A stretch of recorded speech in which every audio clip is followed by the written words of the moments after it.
Story Field on the campus of Lower Columbia College in Longview, Washington. My name is Zach Smolin, coming to you live to bring you all your action between the Cowlitz Black Bears and the Port Angeles Lefties today, as we have our first of a trio of first pitches out here today, or I've been led to believe there's three. And that number of first pitches, of course, matches the amount of wins in a row that your Black Bears have. They've moved up to 25, 21-1 overall on the year, 19-19 in the West Coast League, and 9-5 in the second half. That's good enough for second place in the South Division. There's 3 games back of the Corvallis Knights with 10 to go. And it's going to be huge for the Black Bears to try to pick up a sweep here against the Port Angeles Lefties team that they've gone 4-1 against this year. Port Angeles are 11-27 with a 4-10 second half record. They're 5.5 games back of the Yakima Valley Pippins in the second half and 4th in the South Division. And Cowlitz have also outscored them 35-18, although it was a close one yesterday, a 3-2 victory thanks to Jaden Shepard, who hit an RBI single right up the middle, and we have that for us right here on Twitter if you want to check it out at Cowlitz Bee Bears. We tweeted it out. Justin Ford was able to clip it, as now we have our third starting pitcher, and it's Mitch Burley and Jacob Burley, his son. Ooh, low, and he blocked it, kept it in front. You know, that'll keep the runner over at first base, so a nice little toss there by Mitch. And we're excited to bring you all the action today here from David Story Field. The Black Bears are looking for their first sweep of an opponent this season and their first 4-game winning streak as they try to keep pace with everybody else in their division. I mean, it's been tough. Everybody in the South Division is currently at or above 500 in the second half, and in the South, only one team, the Pippins, are ahead. They're 10-5. Everybody else is under 500. As now we're going to step aside here. I'm going to turn my mic off as Courtney Villeneuve give us the national anthem today at David Story Field. Courtney Villeneuve.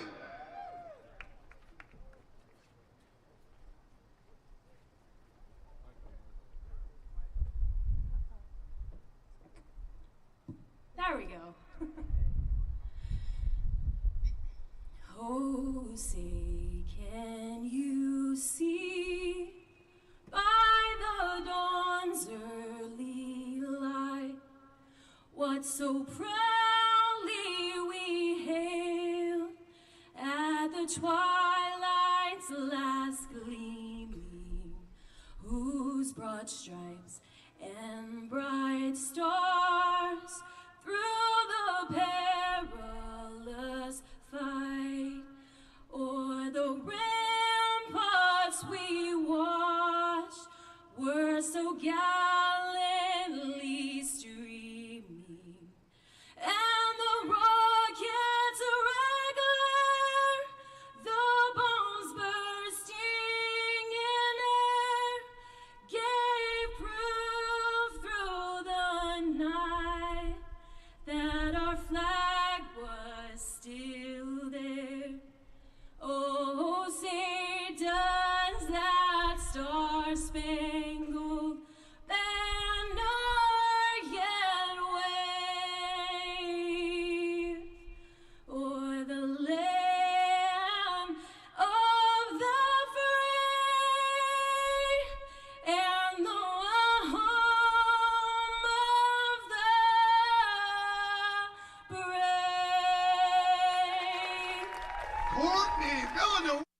Courtney Villeneuve, ladies and gentlemen, and the end of the national anthem means the beginning of the ball game. Lineups, first pitch baseball right after this on YouTube and KDO.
All right, welcome back to the ballpark here. After another rousing rendition of the national anthem, your Black Bears are here to try to sweep the Port Angeles Lefties. On the mound today will be Isaac Martinez, making his final start of the year for Cal. It's looking to make it count. He's 0-2 this season with a 2.81 ERA, has 28 strikeouts to 9 walks, 25 2/3 innings pitched for him, a 1.27 whip. This will be his 8th game and his 6th start of the season. The last time he went out against Port Angeles, the game was marred by some defensive mistakes, and that kind of pushed up Isaac's pitch count. So he only went 2 innings, allowing 4 runs, 2 earned on 3 hits, 2 walks, and 2 Ks. He is 5'9", 180 pounds from Glendora, California, and he will be returning to UC San Diego after today's game, and he'll be going up against this Port Angeles Lefties lineup. Nick Oakley, the shortstop, will lead things off with Javi Espinoza at second base, batting second. Hitting third is Coleman Schmidt, the first baseman, with Bryce Matthews out and right, cleaning things up. Jack Coleman will catch and hit fifth with the 6th batter, Trevor Chishanko, out in left field. Playing third and batting 7th is Carson Crawford, with Garrett Lake, the center fielder, in the 8th spot. And rounding it all out is Nathan Chong. He will be the DH. Beautiful day for baseball and an afternoon getaway day for the Lefties. It's 75 degrees and sunny, just a few speckled clouds all the way out there in the sky. And the wind, as it usually is on these Sunday afternoon games, very light, just west-southwest at 3 miles an hour coming in from left center field. So the ball might go a long way today. There's some power bats in both lineups, including Nick Oakley, who's got 5 on the season and 3 against the Black Bears. So hopefully Martinez can do what he usually does. He keeps the ball down and tries to get guys to swing on top of the baseball. Now the Black Bears were able to neutralize Oakley yesterday and went 0 for 4 with a hit by pitch and a walk. And he's really the biggest threat that they've got to worry about as Jacob Burley fires down to second, and it looks like we're good to go here from David Story Field. Once again, my name is Zach Smolin, and super excited to bring you some Sunday afternoon baseball, and equally excited that you've decided to join us out here today. Always a good time here at the ballpark. So Oakley, the left-hander from the University of California, Santa Barbara, is getting ready to go. He wears the number 12 in Port Angeles with their jerseys that they wore in Game 1 of the series right now. We'll give you some details later as Oakley double taps the plate. Martinez is ready. Oakley is ready. Let's do it here in Longview. First pitch for Martinez is fouled off of Oakley's ankle, and we are underway here at 1:07 p.m. Pacific Standard Time. So Oakley behind in the count, 0-1. He's hitting .353 against Cal. It's on the season as the 0-1 is a strike on the outside corner, 0-2. 6 hits, 17 at-bats, 3 homers, 7 ribbies, and a .500 on base against these Black Bears in 5 games. So no balls, 2 strikes. Oakley has struck out 5 times against Cowlitz this season as the 0-2 breaking ball is grounded over to short. Schwartz right there, picks it up, shovels his feet, throws to first a little high, but Shepard is right there to make the play. 1 batter, 1 out here in the top of the first. And with that, let's meet your Black Bears defense. Brock Mortensen is out in left field today with Toriano Sweet in center. Happy to see him back in the lineup. Sam Brown patrols the grounds in right. Brock Bozette mans the hot corner at third base with Matthew Schwartz playing shortstop, Rico Nishida at second, and Jaden Shepard playing first. Behind the plate is Jacob Burley, who receives, or rather called for a fastball inside that was fouled away by Javi Espinoza out of the hands of Isaac Martinez. And Espinoza, one of the better hitters on this team with a .227 average as he squibs one foul behind the plate, and Dawson Martin going to retrieve it, 0-2. Again, .227, 29 hits, and 128 at-bats. He has 13 runs scored, 4 doubles, a home run, and 16 runs batted in. Also gets on base at a .371 clip as the 0-2 breaking ball little high and away. 1 ball and 2 strikes for Martinez. So it was a big second inning that knocked Martinez out of the game the first time that these two teams played back at Civic Field, and looking to settle things down, keep that pitch count low, and you know the defense will tighten right back up behind him as that one fouled away. 1-2. Port Angeles certainly stick to their name. They have a very left-handed heavy lineup, which will be good for Martinez, a southpaw in his own right, as Espinoza fouls off his 4th pitch of the plate appearance. As a team, the Lefties hitting .207 with a .307 on base percentage, and they slug .311. They average just under 4 runs per game at 3.8 and get 6.7 hits per contest as Martinez gets Espinoza to swing and miss strike 3. And he is down for out number 2. Ooh, little Bon Jovi. I love it. Making me homesick over there. Number 27, Coleman Schmidt. Love our boy from Sayreville. Here's Coleman Schmidt up to the plate from the St. Mary's College of California. 31 hits and 136 at-bats. That equals a .228 average. He has 16 runs scored, 12 doubles, 4 home runs, and 17 runs batted in, including a home run back on July 30th, 2 games ago, as he fouls one back 0-1. In yesterday's game, he went off going 4 for 5, but unfortunately for him, none of those were able to knock in a run. He did score once, though, and raised his on-base percentage to .287. Schmidt certainly with a lot of power, especially to the pull side, so Martinez going to keep it away as the 0-1 misses high with the fastball, just the second pitch off the plate from Martinez in this inning.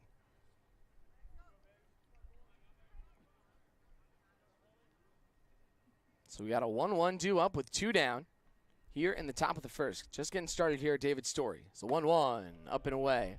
2 balls and a strike. And Isaac Martinez, another big-time strike thrower for this team. Gets it over the plate 64.5% of the time, and on first pitches, gets the job done 62.7%. As the 2-1 waved and a miss on the changeup. And now the count even at 2-2. Deuces wild here in the top of the first inning. Scoreless tie between Port Angeles and Cowlitz here. 2 balls, 2 strikes, 2 down, as Martinez looks for a 1-2-3 inning to get going. And the left-hander kicks, fires 2-2. Fastball up 3-2. Again, the Black Bears on another 3-game win streak. Their second of the second half. They didn't have any back in half number 1. They did go on a 5-game unbeaten streak, but there was a tie mixed in there. And in non-league, as the payoff pitch, he got him! Strike 3, Isaac Martinez goes Sherwin-Williams on him and paints the outside corner to send him down for the final out of the inning. No runs, no hits, no errors, and nobody left aboard at the end of half an inning. It's a scoreless tie with your Black Bears coming about on your home for Cowlitz Baseball, YouTube, and KEDO.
Bottom of the first inning, and the Black Bears trying to show that winter is coming against these Port Angeles lefties. As, man, I'm really loving all the music that we got playing out here today.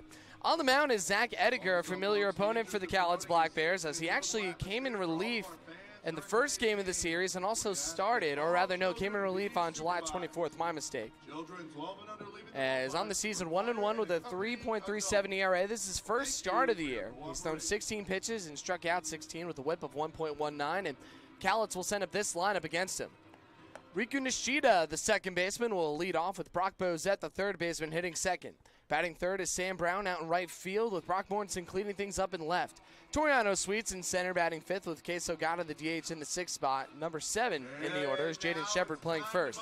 The catcher, Jacob Bertley, bats eighth, and rounding it out is the 9-batter, Matthew Schwartz, as Riku Nishida going to get things started for Cowlitz. Now, he went 0 for yesterday, so his hitting streak got snapped, but he's still on a 15-game on-base run. He's a .333 average, including non-league games, as Ediger misses high and outside, 1-0. Riku, 32 hits and 96 at-bats. He has 20 runs scored, 6 doubles, 2 triples, 12 driven in, and an amazing 476 on base as this is hit over to the first base side. Nishida hustling, and it's dropped once, twice, 3 times by Coleman. So Riku will beat that out, use a little bit of his speed, and will reach on the error. And as I like to say, good things happen when you put the ball in play. And he's certainly a danger on the base paths. Third baseman number 3 from Spokane Falls Community Especially with College, this guy coming up in Brock Bozette. Bozette. Riku could be going for his 20th stolen base of the season. He's got a huge lead off the bag as the first one to Bozette is a fastball in 1-0. Your umpires for today's game, Andrew Mervin is behind the plate with Jordan Shepard in the field.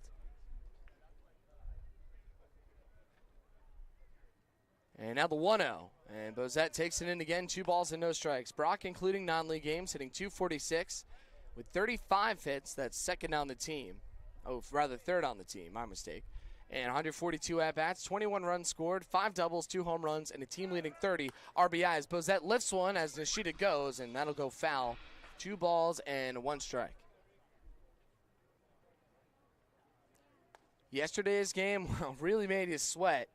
The Black Bears were trailing for quite some time, went down as much as 2-0, then were able to tie it up, and of course the walk-off by Jaden Shepard in the bottom of the 10th. He played heroes. Nishida thinks about going again, puts the brakes on, and Edgar misses away to Bozette. 3-1. Brock has walked 21 times this season. That's second behind Riku Nishida, who has 24. And there goes Nishida on the 3-1 pitch. That's a strike. Nishida slides into second easily. And that's swipe bag number 20 for Riku. So now a runner in scoring position. The Black Bears are .272 hitting in those situations in the second half.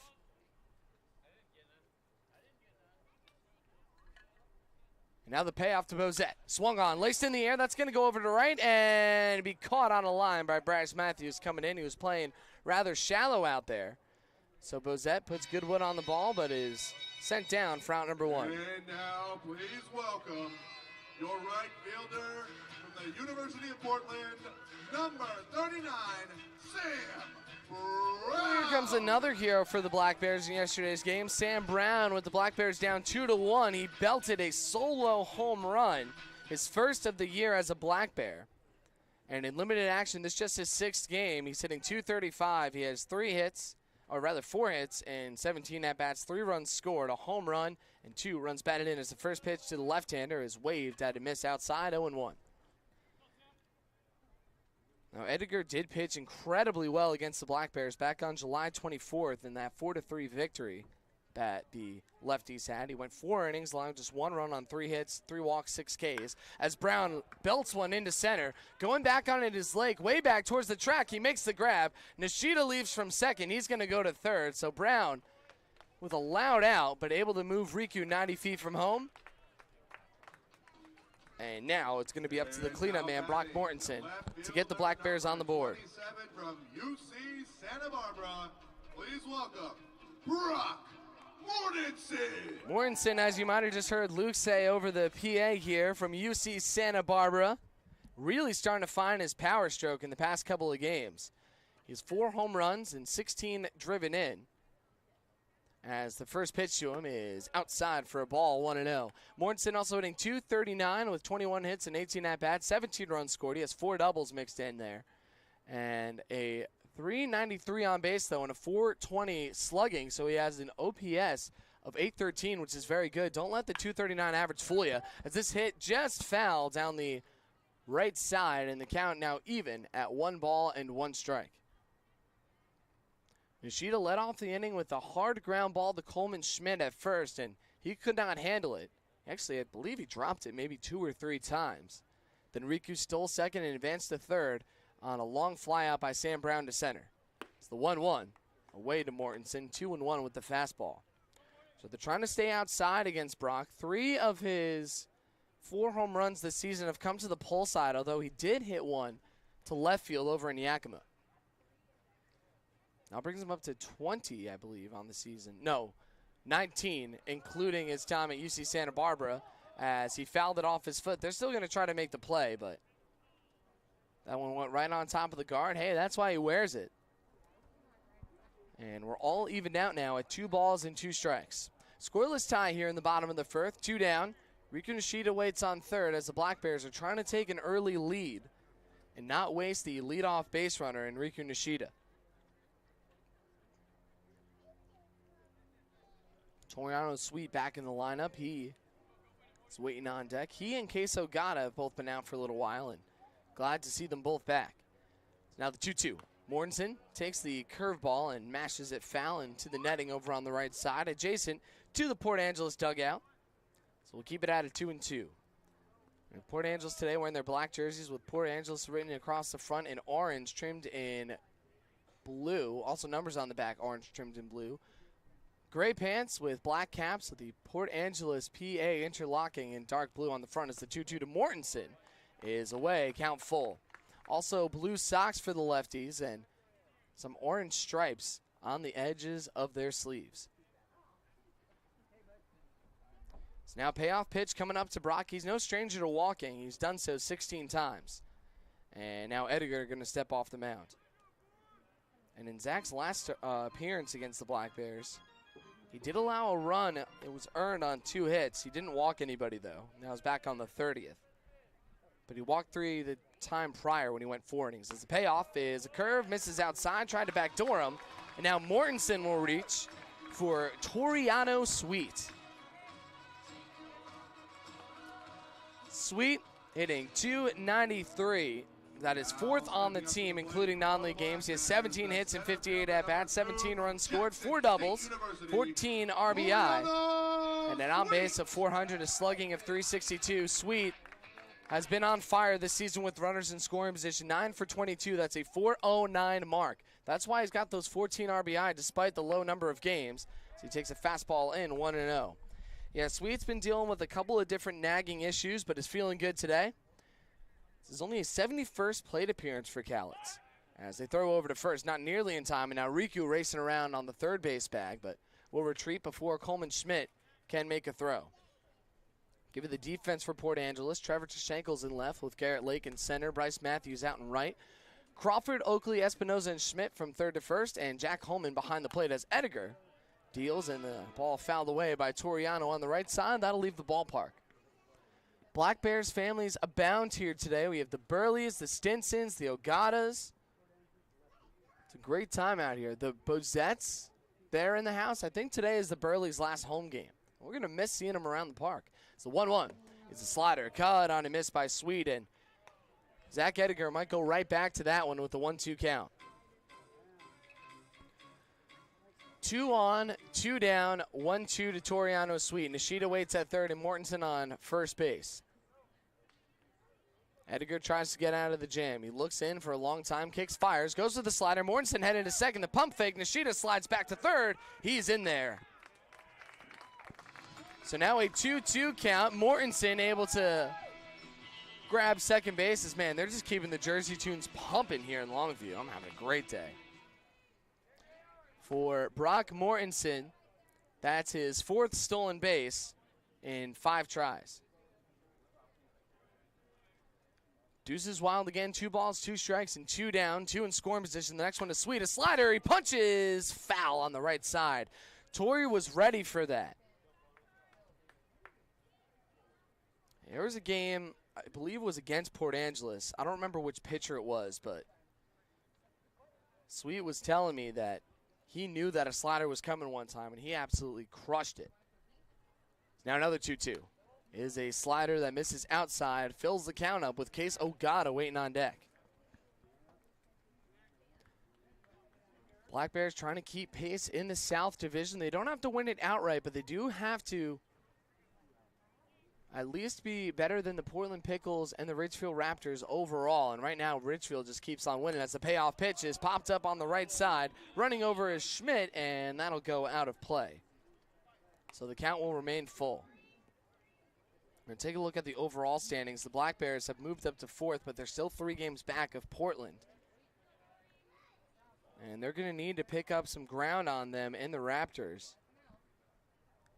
As Sweet takes one on the outside corner. He got him. Strike three. A nice looking slider from Ediger. Sends Torrey down for the final out of the inning. No runs, no hits, one error, two left aboard. Top of the second coming up in a scoreless tie between the Lefties and the Black Bears. Port Angeles coming to bat on your home for Cal's Black Bears Baseball, YouTube and KEDO.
Up now is Bryce Matthews as we're in the top of the second. Scoreless tie between Cowlitz and Port Angeles, and the lefties headed to the plate.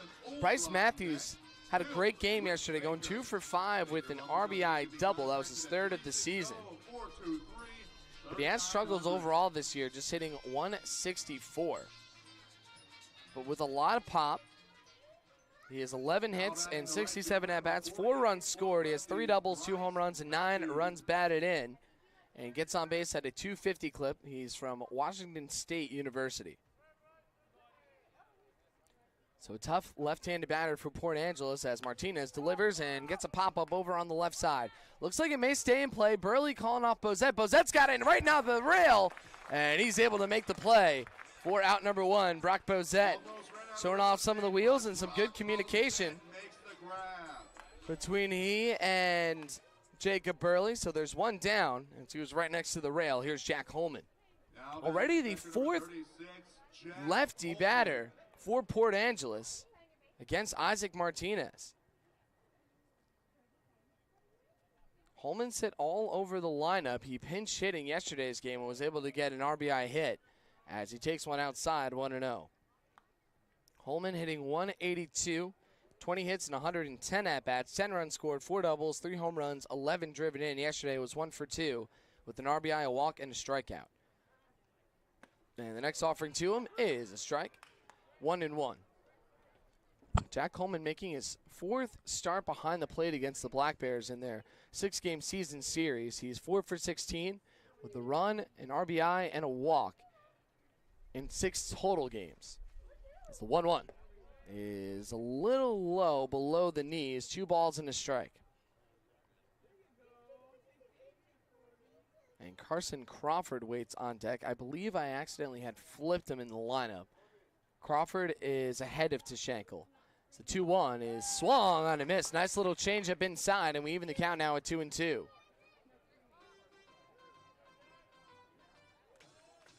So Martinez was able to end the last inning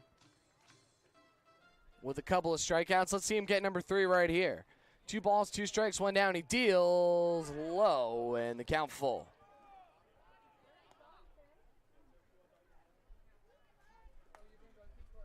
So 1 down after the pop-up by Matthews.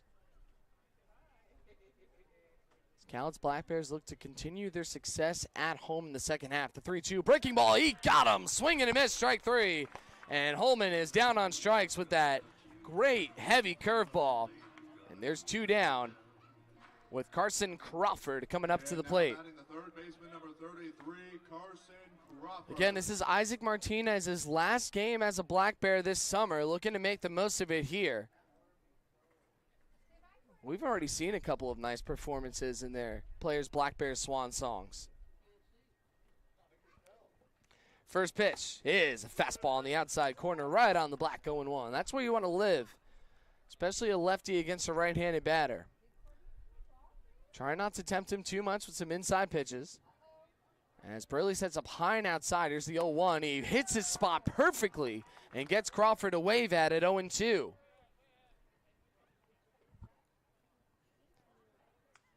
So 5 up, 5 down so far. An 0-2 count coming up to Carson Crawford. He's hitting .222 this season, 20 hits and 90 at-bats. As the 0-2 pitch, breaking ball, swing, and a miss, strike three. Isaac Martinez strikes out the side here in the top of the second and sends him down in order 1-2-3. No runs, no hits, no errors. Nobody left aboard. Cowlitz looking to break the scoreless tie heading into the bottom of the second as the Black Bears are coming to bat right here on YouTube and KEDO.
Here we go in the top of the second. Scoreless tie, Port Angeles nothing, and the Black Bears nothing. Case Ogata, Jaden Shepard, and Jacob Burley all coming on up this inning. As now I'm getting harassed by our national anthem singer today. I think Courtney's going to try to stare at me the whole inning. Let's see if she can get it done. I don't know. It's going to be tough. I get pretty animated, as you at home know, and we thank you so much for tuning in right here on YouTube and KADO. Case Ogata back in the lineup as he checks his swing, but it's a strike anyway on the outside corner, 0-1. Ogata appearing in his 23rd game. His family's here. He's got his niece, his sister, his dad, all coming from Boise, Idaho. And I have been taught by them that it's Boise. It's not Boise. Got my little East Coast Jersey accent making me say things wrong sometimes out here. 1-1 is crushed in. Welcome back to the lineup, Case Ogata. That's a base hit over into left field. So Case, now with his 19th hit of the season, will boost his average above 243. And that'll set things up for last night's hero, Jaden Shepard. We love to see it. Hitting 198, 22 hits, 111 at-bats. He has 14 RBI, including the game-winning one last night to drive in Brock Mortensen. First pitch from Edgar is popped up on the left side. Tashenko races in with Oakley coming after him, but Trevor able to run in on it, and he'll collect the baseball for out number one. So one down. Here comes Jacob Burley. And just another quick note on Ogata. He's been out of the lineup for quite some time, and just again, not feeling his best, but really glad to have him back in there. He had not played since July 20th against Portland, so it's been a full 11 days. So glad to see him back. As Jacob Burley steps up, his family's here. First pitch to the Brown University catcher. Ooh, look out, he's plunked right in there on the hip. And, well, that's one way to get aboard, and he gets it done. The Black Bears seem to have been a magnet for the baseball in the past couple of weeks or so. They've now been hit 57 times on the season. Number 4 from Lower Columbia College, Matthew Schwartz. And here's the local boy from LCC, Matthew Schwartz, to the plate with 2 on and 1 down. First pitch to Schwartz is high and away, 1-0. Schwartz was 2 for 3 yesterday with a walk. And he's just continuing to tear the cover off the ball against these Port Angeles lefties. Schwartz hitting .276 on the year, including non-leagues, as he pops one up on the right side, and that'll go foul. It's behind the picnic area and right in front of the first base end. Ooh, owner Tony Bonacci going after it. But he can't come up with it. That ball bounced a little too much off the dugout. He was trying to give it to the young fans that were next to him anyway. Schwartz with 37 hits, that's second on the team, and 134 at-bats, 26 runs scored. That's first on the team. With 5 doubles, 2 home runs, and 16 driven in as a strike taken by Schwartz now. The count 1-2.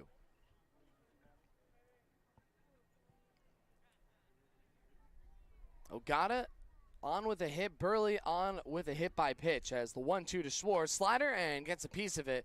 The Black Bears seem to be reading this breaking ball out of Edgar's hand pretty well. Usually the slider, tough to see. It looks like a fastball most of the way, but I think they're also able to guess because of the counts, and also Edgar's pitch breaks a little bit earlier. And the 1-2. Slider front doors him. He got him. Strike 3. Nice pitch by Edgar that time, and catches Schwartz looking right on the inside corner. That's strikeout number 2 for Edgar, as it's going to be up to Riku Nishida to knock in these runs. Representing the leadoff position, the second baseman, number 5 From Mount Hood Community College, Osaka, Japan, Riku back up here. 0 for 1. He's reached on an error today and got stranded at third back in the first inning. Edgar locked in from the extreme third base side of the rubber, delivers, and Nishida flares one over into left. That's going towards foul ground. Tashenko right on the line will make the play and put him down for the final out of the inning. No runs on 1 hit, no errors, and 2 left to board. And I'm sad to say Courtney did not make it. She did not stand by the press box the whole inning, as the Black Bears look to try to keep it a scoreless tie here. Headed into the top of the third. Port Angeles coming to bat on your home for Black Bears Baseball, YouTube, and KEDO.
Back here at the ballpark, it's a great day here in Cowlitz Black Bears land. Trevor Tashenko, Garrett Lake, and Nathan Chong coming on up as the Black Bears failed to score, but they have been putting runners on. They've left 4 aboard, and maybe you can get things cooking in the bottom of the third. But first, Isaac Martinez trying to get back down to business as he looks to keep things locked down. And if you want to keep yourself all safe and secure, why not call our friends over at State Farm of Longview, Washington? Bob Beal and Scott Fisher got your back for all your insurance needs. Like a good neighbor, State Farm is there. Bob Beal, you can catch him at 360-425-5432, and Scott Fisher at 360-432-9500. The State Farm of Longview agents, proud sponsors of the Cowlitz Black Bears. First pitch to Tashenko is a fastball strike on the outside corner, 0-1. Isaac Martinez dealing today, only using 25 pitches to get through the first 2 innings. And now he has 19 strikes out of 26 throws. As Isaac's 0-1 is hit hard in the air. That's a liner over on the left side, and that's going to drop in for extra bases in the corner. Tashenko rounds first. He's going to head to second. Over in the corner is Mortensen firing it in. And that's the first hit and first base runner of the ball game for Port Angeles, as Tashenko delivers a leadoff double. So now it's going to be Garrett Lake, who's hitting 142. 16 hits and 113 at-bats, 17 runs scored, 3 doubles, 5 homers, 12 ribbies. And the big number for him, though, the 44 strikeouts. That leads the team just 2 ahead of Coleman Schmidt. And Lake has had no success over the Black Bears, against the Black Bears. In all his appearances, he's 0 for 13, but does have 3 walks as Martinez delivers a strike on the outside corner, 0-1. Nathan Chong, a right-hander, waits on deck. He's the DH. He caught in yesterday's game. But now it's back to Jack Holman behind the plate today. 0-1 to Lake. Breaking ball, runs outside and low, 1-1. Cowlitz today in their green jerseys with the orange piping. The Cowlitz Black Bears claw and baseball logo prominently displayed on the top left lapel side. That is in white and orange as well. White numbers with orange trim on the back. White pants with an orange stripe bordered in green. They have green socks, green caps with the Cowlitz Black Bears C logo in white and an orange bear filling out the gap as Martinez missed high now, 2-1. Schenkel in scoring position now. After that leadoff double. And the 2-1 coming on in for Isaac, trying to strand to Schenkel with some quick outs. The 2-1 is squibbed over to third, and that'll go foul. A nice pickup over there by manager and third base coach Matt Acker as the count evens up at 2-2. Coaching staff for the Port Angeles Lefties, Matt Acker, is also their owner and GM. He's the manager. Pitching coach Scott Kelly with the first base coach Anthony Murillo and their hitting coach Earl Smith.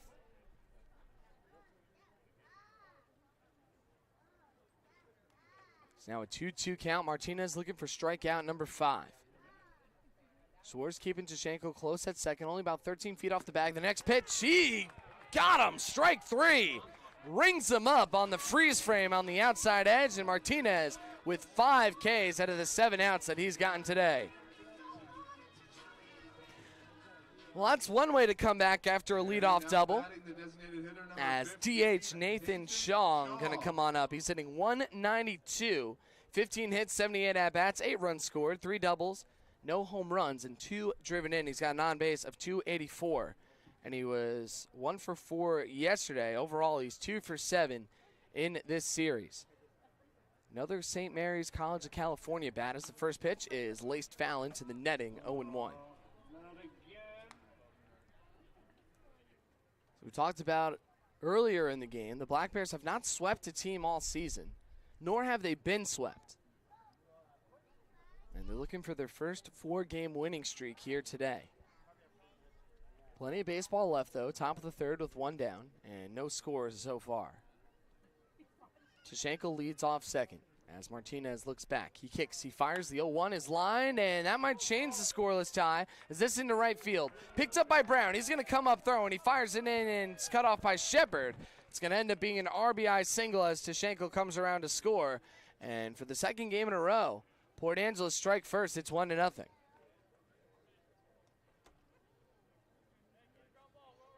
So Cowlitz see the first run of the game. Shortstop number 12, Nick Oakley. Nick Oakley steps up, 0 for 1 with a ground out to Shores. Now 0 for his last 5 against the Black Bears.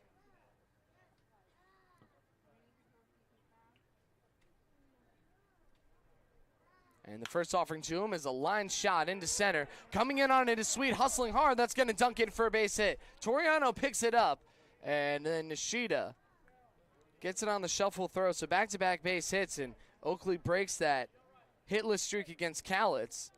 It's a 1-0 ball game, and the Port Angeles Lefties still threatening with Javi Espinoza coming to the plate.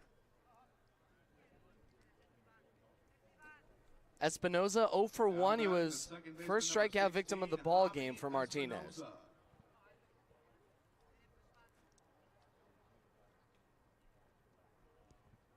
Checks back on Nathan Chong over at second base. On first is Oakley, as the first offering is swung on and foul tipped into Burley's glove.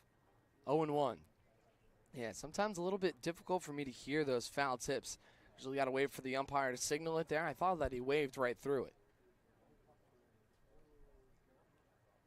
Big lead for Oakley off the bag at first with Shepard shadowing him. Over on the back edge, the 0-1. He squares around a bunt, pulls it back, and the pitch missed low, 1-1. It's our final Peace Health Sunday of the season here with the Cowlitz Black Bears. And thank you to our sponsors at Peace Health and then everybody that's come out to enjoy some Sunday afternoon baseball. And, of course, you at home. Tuning in, whether you're sitting poolside or, driving in the car, as long as you're having a good time with us here on YouTube or KDO. As now Martinez is 1-1, is hit in the air over on the left end in foul ground. Posette racing over by the netting and runs into the netting. as he barely ran out of room over there. Really tough play, and the count going to be now 1-2.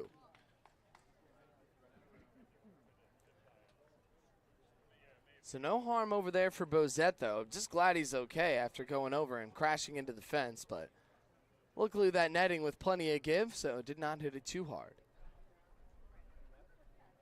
Martinez looking for a strikeout or a ground ball here against Espinoza, with Coleman Schmidt, the right-hander, waiting on deck.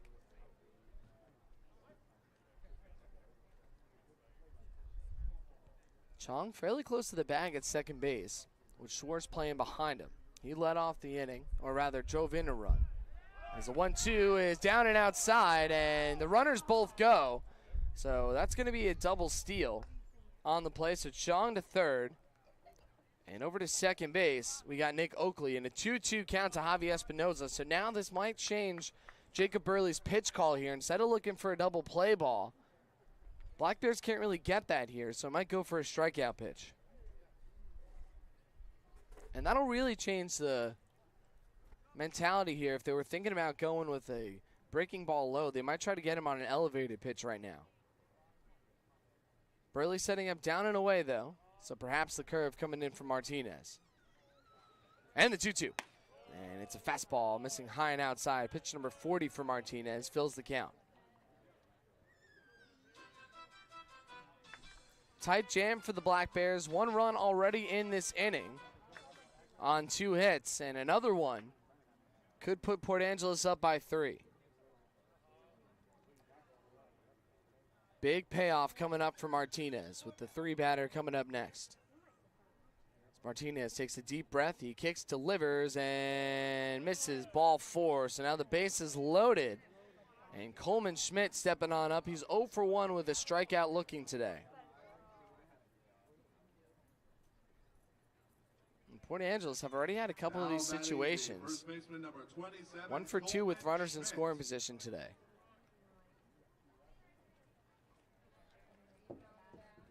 So Schmidt, a big power bat in the middle of this order, but also strikes out a lot. Now has 43 strikeouts this season after his last at-bat. Martinez could really use that one here. All the infielders playing in their normal spots, no corners in like you'd usually expect to see with runners in scoring position in less than 2 outs. It's the first pitch. It's a breaking ball, fouled straight back, 0-1, but Isaac does get himself in the driver's seat there as he delivers that ever-important first pitch strike. Again, you can always be counted on for doing something like that. Does it over 63% of the time. And that's such an effective weapon, just to be ahead of batters almost each and every time out there. Then you can pretty much do whatever you want from that point forward. As now the 0-1. Fastball runs inside on the chalk line of the right-hander's batter's box. 1 ball and 1 strike. Black Bears got a good start from Carson Angeroth yesterday, allowing just 1 run in 4 innings. He allowed 5 hits, 2 walks, and 3 strikeouts. I believe he'll make 1 more start for Cal. It's out in Wenatchee. But this one is the final one for Isaac here at David Story Field this season. It's the 1-1. Is fouled off of Burley's mask, and he's just looking for the baseball right away. But Andrew Mervin going to walk off to the mound to give Burley a quick breather. He looks to be fine. And the count, a ball and 2 strikes coming on up to Coleman Schmidt. And a bunch of other West Coast League action going on around the league. We'll keep a close eye on some of those scores. Walla Walla lead Ridgefield 4-1, so that's good so far for the Black Bears. That's in the bottom of the second. Corvallis and Bellingham all knotted up at 1 apiece in the bottom of the third. And Bend and Portland won't play until 7:05 p.m. tonight at Walker Stadium. So now Brock Bozette wants to get in on the conversation with his housemate over here and Jacob Burley. Both of them living with the ownership with Tony and Carolyn Bonacci. That's how you know you got a great owner, hands-on. He's even hosting some of the players and 2 of the best ones on the team.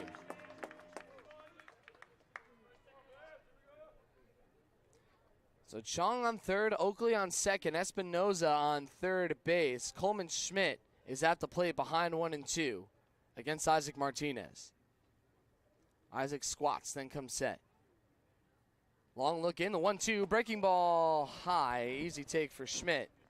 And the count now 2-2 to the first baseman for Port Angeles. Final game of this 3-game series against the Lefties. This is the last time these two teams will play. Black Bears already have clinched both of the 3-game sets against them, but trying to complete the sweep here today. And the 2-2. Hit in the air, punched, over into shallow right. Shepard tried for the basket catch, can't come up with it. Here comes the runner to score. And he'll come on in as Shepard picked up the ball late. They tried for second base, and it is an RBI single for Coleman Schmidt. It is now a 2-0 ball game.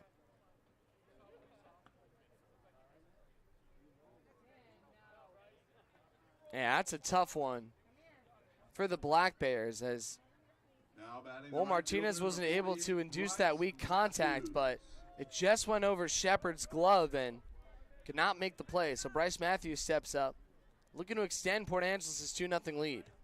Bases are still loaded. Everyone moved up just by one as Chong came in to score. And Isaac's first pitch is cut on a miss by Matthews, 0-1. Bryce popped up in between the third baseman and catcher over in front of the Black Bears dugout. Brock Bozette was able to come in and make a nice little running catch.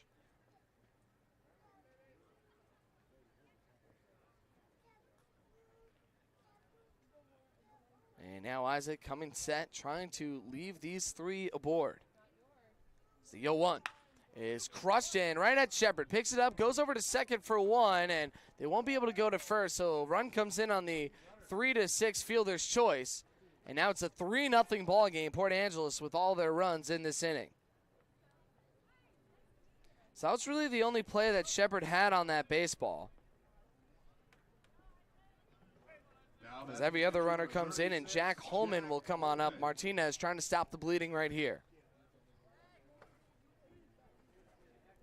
Cowles will have Bozette, Brown, and Mortensen all coming up in the bottom of the third to try to make some of these runs back.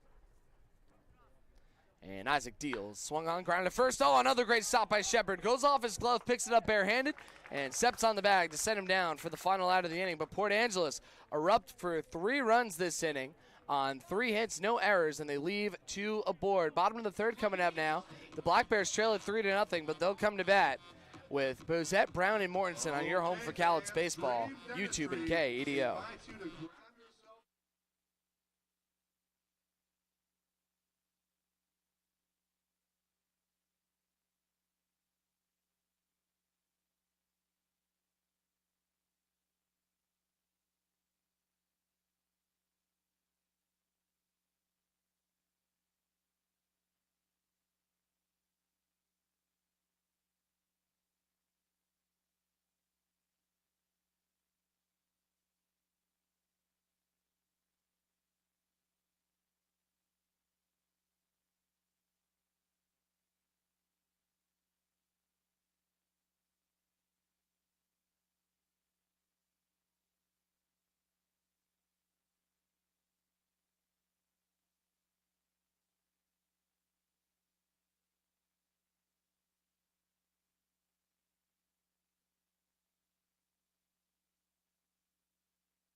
Bottom 3 here at David Story Field. 3 runs on 3 hits in the last inning for Port Angeles. As Zach Ediger back out for a 3rd inning of work. He looked good so far. 36 pitches through 2 innings. He's allowed no runs on just 1 hit, 1 walk, 2 strikeouts. Did also hit a batter. And Cowles will try to come around on him the second time through their lineup with Brock Bozette, Sam Brown, and Brock Mortensen, a righty and a pair of left-handers, and all big, powerful bats, as they have 7 home runs between the 3 of them.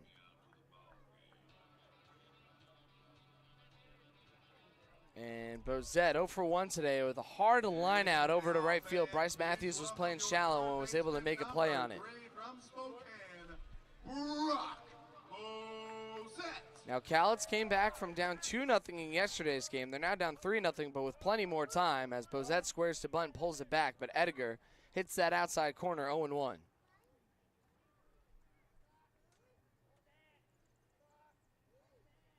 And now the next one to him is chopped over and back to Edgar next to the mound. Fires to first, Bozette hustling, and he is just caught on the 1-3 for out number 1. So Bozette kind of rolled over that one as Sam Brown going to try to do some damage here. Now stepping up to the plate, the right fielder, number 39 from Petaluma, California, Sam Brown. Port Angeles pitching staff pretty much ninth in everything in the West Coast League, pitching to a 4.98 ERA, a 1.59 WHIP, a 372 slugging average against, and a 260 batting average against. And again, all of those ninth place in the West Coast League. So the Black Bears will try to take advantage and hope that they pitch to those numbers. So the first one to Brown is a strike on the outside corner, 0-1. Brown hit his first home run as a Black Bear in just his second game at David Story Field yesterday, as he waves at the next one, 0-2. Another Portland pilot on this Cowlitz team. Not too long of a ride for him to come up from that area. Now the 0-2 on the way. Swing and a missed strike 3 on the curveball, so Brown is down on 3 straight pitches. And there's 2 quick ones away in the bottom of the third for Brock Mortensen. And now batting the left fielder, number 27 from Ventura, California, Brock Mortensen. Mortensen walked back in the first inning to put runners on the corners with 2 down for Toriano's sweep, but ultimately the Black Bears unable to score a run that frame as Mortensen takes a fastball outside, 1-0.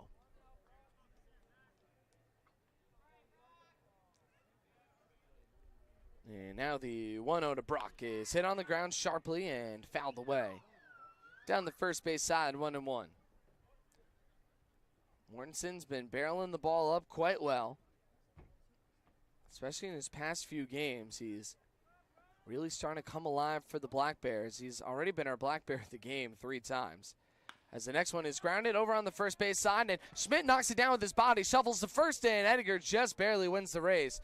Another 3-1 to put him down for the final out of the inning. No runs, no hits, no errors, nobody left aboard. 3-0 Port Angeles lead over the Black Bears as the Lefties come to bat in the top of the 4th on your home for Cowlitz Baseball, YouTube, and KADO.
Top of the 4th, 3-0 Port Angeles lead over the Black Bears. Oh my goodness, I just realized I was still wearing my Yankee hat. I always have my Black Bears hat on during the game. My mistake. I mean, it's now game number 48 for us, so I guess that was bound to happen at some point. This hat, nice and cool. It's in my backpack. I got my green Cowlitz hat, same one that they're wearing on the field, as the Black Bears will look to keep runners from crossing home plate here with Carson Crawford, Trevor Tashenko, and Garrett Lake coming on up this inning. Port Angeles scored 3 runs on 3 hits in the last frame, and they're still sticking with Isaac Martinez, the Black Bears are. He's only had 49 pitches, 34 for strikes, as he did send down the first 6 in order. And Isaac deals, swung on, cranked, but foul on the left side, 0-1.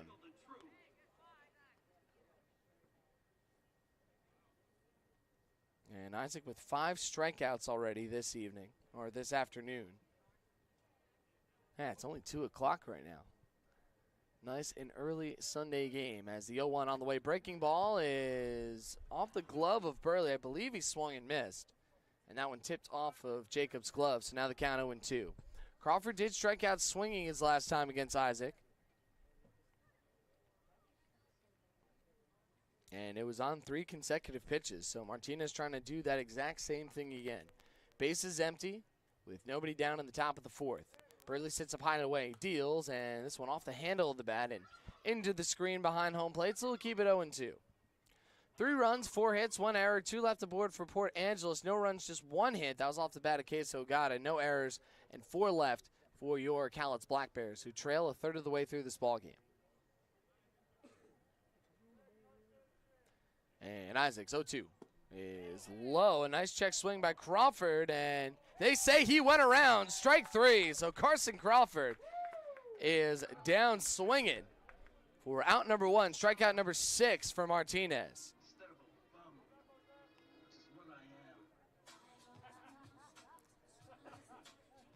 And Martinez's season high is 10. That came against Yakima Valley. And his last start here in Cowlitz, it was a 2-1 loss as the bats just couldn't get going. That was also a Sunday game. So here's Trevor Tashenko, who got things cooking in the 3rd inning with a leadoff double and also came around to score. First pitch to him is low, and Burley blocks it as it actually almost rolls into fair territory down the line. Dawson Martin grabs it, and the count 1-0.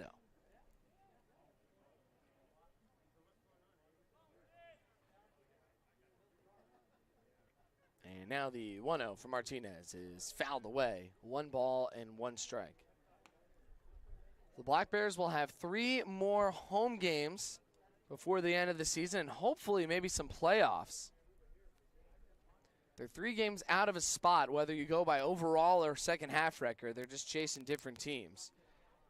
As the 1-1 is low on the breaking ball, 2-1. Those last games will all be against the Bellingham Bells on August 10th, 11th, and 12th. That's a Tuesday, Wednesday, Thursday. And all those games at 6:35 p.m. You can watch all the action on YouTube, listen on KDO or KDOAM.com, or get your tickets at CowlittsBlackBears.com as Tashenko waves at the next one and misses. And the count now 2 balls and 2 strikes as Burley started to throw it around. And it got all the way to Schwartz, so a little hiccup there.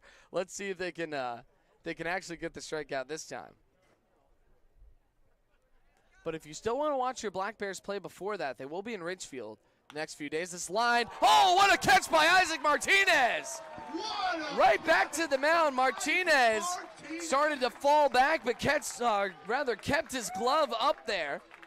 Was able to collect that line drive for out number 2. Who says pitchers aren't athletes?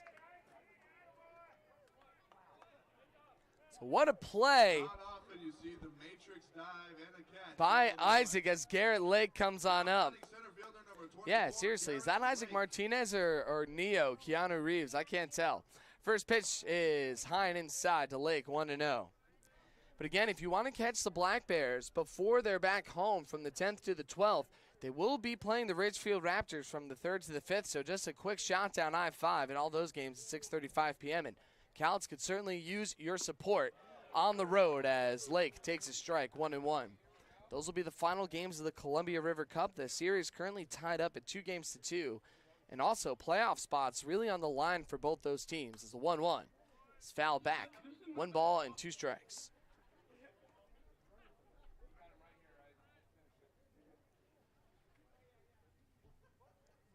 Isaac ahead in the count.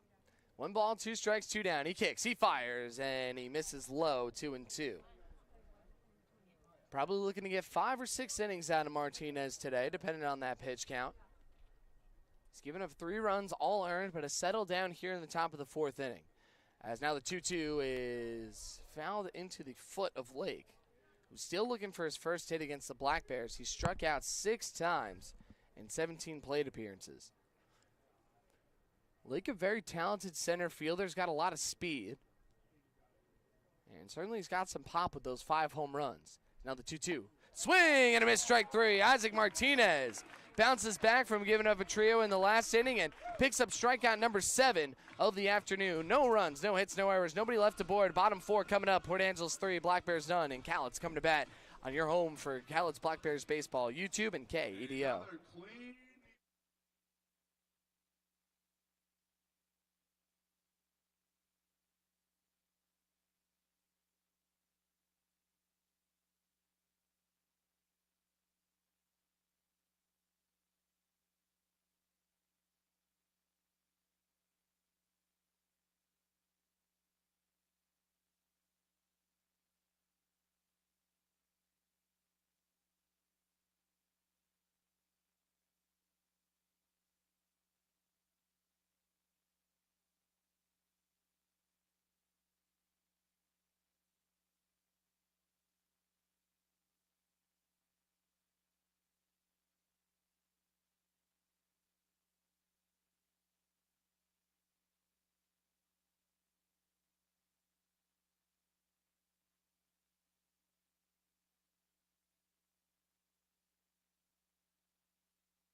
Along the Oregon coast.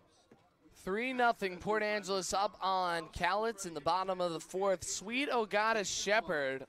A lot of guys who can put a charge into the baseball. Due up here against another inning from Zach Ediger. Ediger at 44 pitches through 3. Struck out 3, allowed 1 walk, 1 hit, and 1 hit batter. He's only faced 13. Please welcome your center fielder number 2 from Rialto, California. As Toriano looks to get the job done. He's another batter for the Black Bears that if he gets on, he's going to cause a lot of issues for the Lefties on the base paths. First pitch to Sweet is a slider outside, 1-0. Sweet getting better and better at spitting on some of those breaking pitches that are off the plate. It's the 1-0. It is now a fastball down and outside, nearly the same spot, 2-0.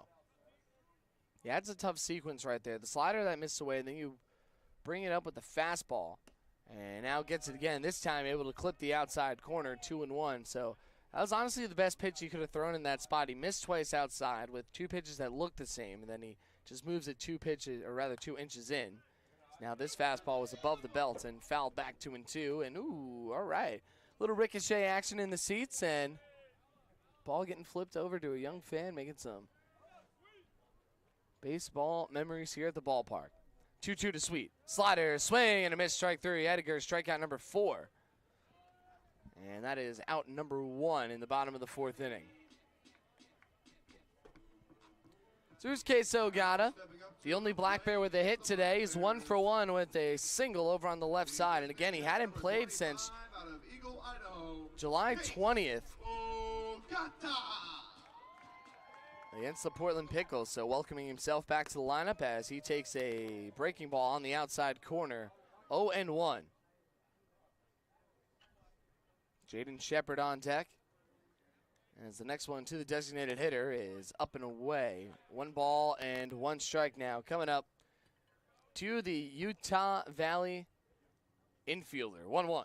Swing and a miss. That's a sharp breaking ball by Ediger. When he has that clicking, that's been a tough one for the Black Bears to catch up on.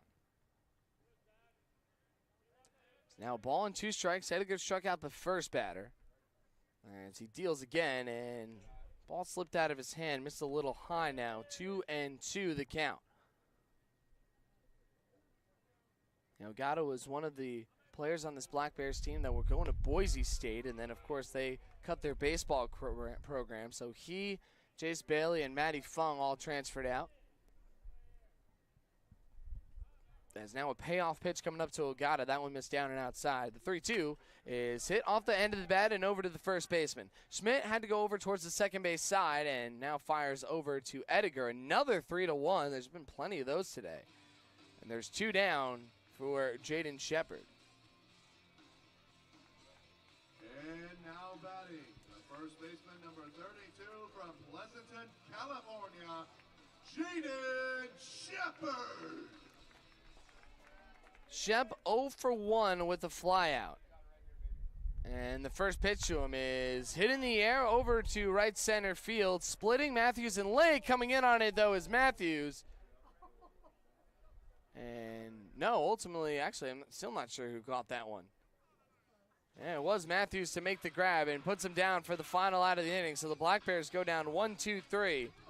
And that'll close things out in the bottom of the 4th. Top 5 coming up, 3-0 Port Angeles lead, and the Lefties coming back to bat right here on YouTube and KEDO.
top of 5. And even though it's 3-0, it's a bit of a pitcher's duel as Martinez, aside from that third inning, has gone 3 up, 3 down in the first, second, and fourth. And we'll try to do the same here in the top of the 5th as Nathan Chong steps up. 3-0 Port Angeles lead. Chong is 1 for 1 with an RBI and a run scored. It's going to be 9-1-2. So Nathan and then Nick Oakley and Javi Espinoza. It's already getting close to that third time through the order for Martinez. Chong hit one just between Shepard and Nishida the last time as Martinez goes to the breaking ball low and in to start him off 1-0.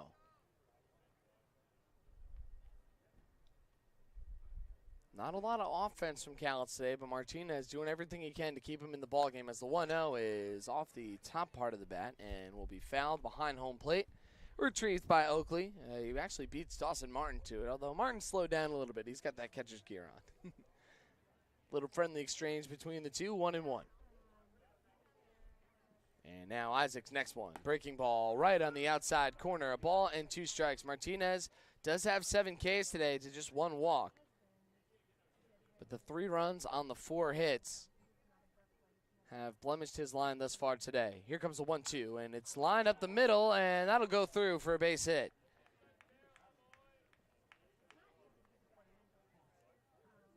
So leadoff single. Chong now 2 for 2. Port Angeles with 5 hits today as Nick Oakley will step on up. This is not too new. Port Angeles had 11 hits yesterday, but lost 3-2 to Cowlitz. So they have been seeing the ball well, but leave a lot of guys on base. They have left only 2 today as Nick Oakley steps up. Oakley is grounded out and singled in today's game. And additionally scored a run. As the first offering to him is high and away. 1 ball and no strikes as now Dale Tackalo standing up in the Cowlitz bullpen. And starting to have a catch with his brother Eli. And Isaac's 1-0. It's downstairs, blocked by Burley, but then it goes off his gear. So Chong with the good dirt ball read advances to second on the wild pitch. A hitter's situation in a hitter's count now. 2-0 and the runner in scoring position.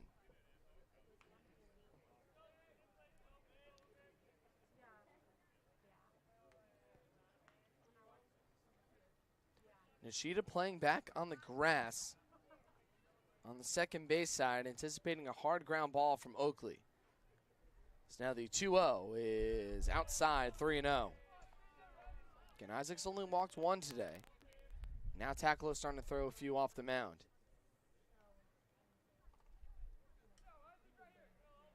UC Santa Barbara, middle infielder, makes a lot of nice plays and again has just tattooed the Black Bears in 6 games against him. And Martinez is 3-0. Caught on and missed as Oakley had the green light there. Actually fouls it into Burley's glove, 3-1. So he kind of lets Martinez right back in the count there. And Isaac knows that he can get one by him, so maybe he goes with a similar pitch, but maybe a little more in the zone. As now the 3-1 is just a little outside, ball 4. So Oakley will trot on to first. Back-to-back base runners to start the top of the 5th. And now Javi Espinoza coming to the plate. He's 0 for 1 with a walk and a strikeout today. Now batting second baseman number 16, Javi Espinoza. Espinoza, left-handed batter for these Port Angeles Lefties. Taking a look at their logo, I was saying, is that a beaver? What kind of rodent is that? They said, no, that's a marmot. It's like, interesting. Pretty nice color scheme and everything like that. They kind of look like the New York Mets a little bit as Martinez steps off. And, yeah, the Mets were wearing their black jerseys the other night, too, so a bit of a similar vibe. Of course, the Mets, though, with different lettering on their jerseys. They don't have it in orange. Top 5, nobody out. Lefties 3, Black Bears nothing. And Chong on second, Oakley on first. First pitch to Espinoza is a ball outside, 1-0. And now Dawson Martin hustling out to the bullpen. I wouldn't be surprised if Corey Keir makes a quick mound visit at some point. Isaac's starting to lose a little bit of his control here. Needs to throw some strikes and keep it a 3-0 ball game. It's the 1-0. Is low, 2 balls and no strikes. And now Jacob Burley going to meet with him in the middle of the at-bat, and we're going to take a quick trip around the West Coast League to see how the other teams are doing. Well, all good news for the Black Bears so far. Bellingham are ahead of Corvallis 4-1 in the bottom of the 4th. That's at Joe Martin Field as they look to avoid the sweep. And Walla Walla trying to avoid a sweep against the Ridgefield Raptors. They lead it by a score of 4-2.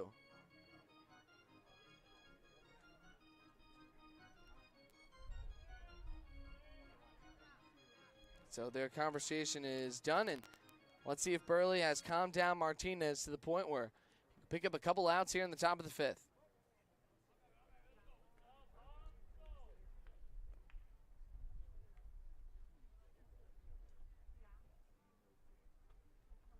And he deals. There's the strike for Martinez on pitch number 76. 2 balls and a strike.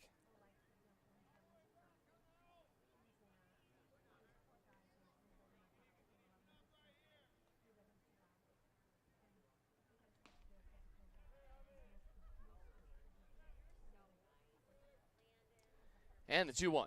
Swung on, hit hard. That's going through the hole on the right side for a single. Picked up by Brown. He's got it. Rounding third is Chong. Here's the throw cut off by Shepard, and he will score. It's an RBI single by Javi Espinoza, and the Black Bears now trail 4-0.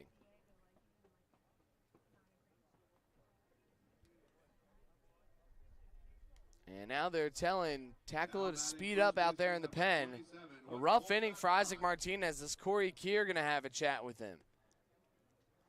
The entire infield coming in. This is to buy Tackle a little bit of time. And it is Dale warming up, not Eli. Eli is sitting down as Dale is firing over to Dawson Martin, today's bullpen catcher. Well, the Black Bears do trail 4-0. However, they have scored 35 runs in 5 games so far against these lefties. That's 7 a game. And even though Edgar's dealing, probably won't pitch more than maybe 5 or 6. He did appear earlier this week. So Cal still with plenty of opportunities to come on up against them. They have 15 more outs to work with, but they certainly want to stop the bleeding here, and it's tough with runners on the corners. You got to get a strikeout to Smith and then a double play from Bryce Matthews. That's probably the cleanest way to get out of it. Unfortunately for Cowlitz, though, Schmidt does strike out a lot, 43 times this season, including 1 today. He's 1 for 2 with an RBI single and a strikeout looking. Now batting number 27, Coleman Schmidt. Schmidt went the other way. That's been Martinez's issue against the righties. They have been able to hit the ball to right field against him as the first pitch is over to right field. Brown coming in on that baseball. He dives and makes the catch. He comes up firing. He throws. It's way offline. Burley's got to chase it. It's a sacrifice fly for Coleman Schmidt as the run comes in to score. But what a grab by Sam Brown to put him down for out number 1. And now they check just in case, and he did leave on time. So it's 5-0, but there's an out on the board.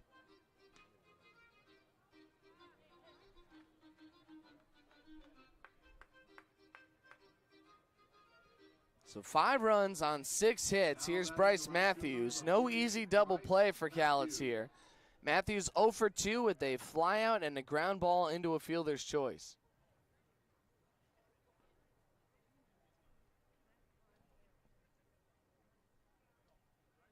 Top 5, just 1 away. Lefty-lefty matchup as the first pitch to Matthews is low and outside. 1-0. Cowlitz will send up Burley, Schwartz, and Nishida to try to chip away at this deficit coming up in the bottom of the 5th. Matthews standing tall in the box. He's got the shin guard on his right leg. Very even stance.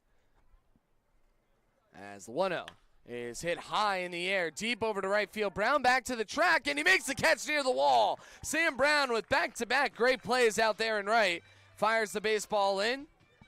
And Espinoza will go to third, though, but now 2 down. And Jack Holman to step up. The catcher, number 36, Jack Holman. So just allowed out there from Matthews. Is able to move the runner over. Holman 0 for 2 with a strikeout and a ground out today. As when Martinez leaves the game, the Black Bears will give a different look in Dale Tacolo, a righty. First pitch. There's a strike on the outside corner, 0-1. Martinez up to 81 pitches, and 54 have crossed the plate for strikes. And that is there at 66.7%.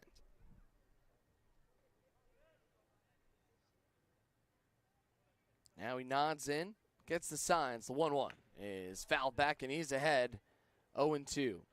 Martinez with 7 Ks today, looking for an 8th right now to end the inning. 5 for Port Angeles, nothing for the Black Bears. So a bit of a steep hill to climb, but plenty of time left. Cowlitz have come back from a 5-run deficit before this season. That was against Ridgefield in game number 1, a 10-8 victory for Cowlitz. 1-2. Breaking ball upstairs. Actually, now it's 1-2. Scoreboard off by just a tick. There we go. We're all reset. Middle infielders playing back. This Port Angeles team, they do have some power in their swings. They hit the ball hard on the ground. And the 1-2 is laced foul off the pole. Ooh, almost caught by Carson Crawford, but just off his batting gloved hand.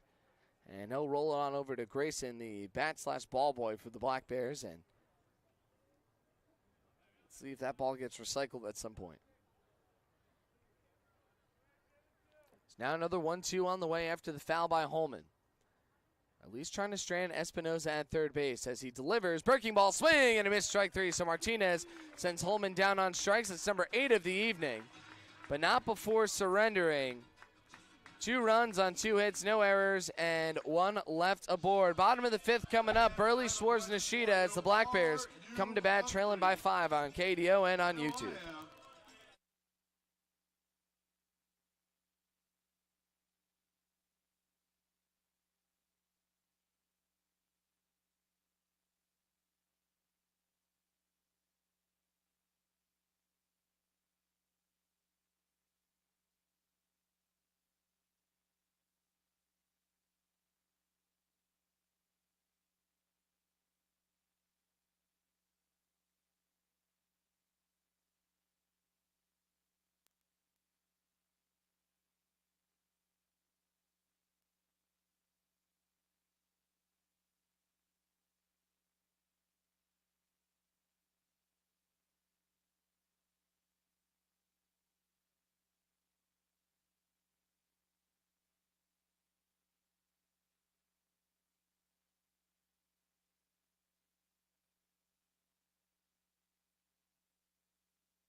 Well, the Lefties right here are up by a score of 5-0 on Cowlitz, as it's going to be 8-9-1 for the Black Bears against Edgar. He's at only 56 pitches, so he's going to be in for a while unless the Black Bears can do some damage.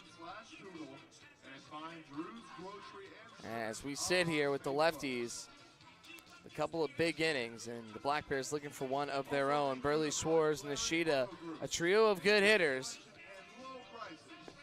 They at least try to get one. They don't have to get it all at once in this inning.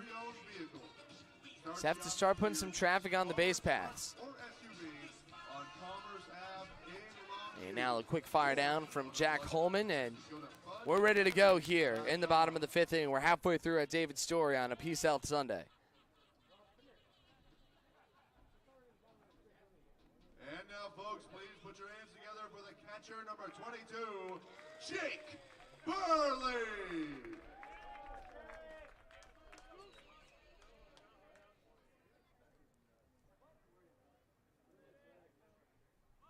And the first one, Burley tries for a bunt single down the third baseline as Crawford was playing rather far back, but that one goes foul, 0-1.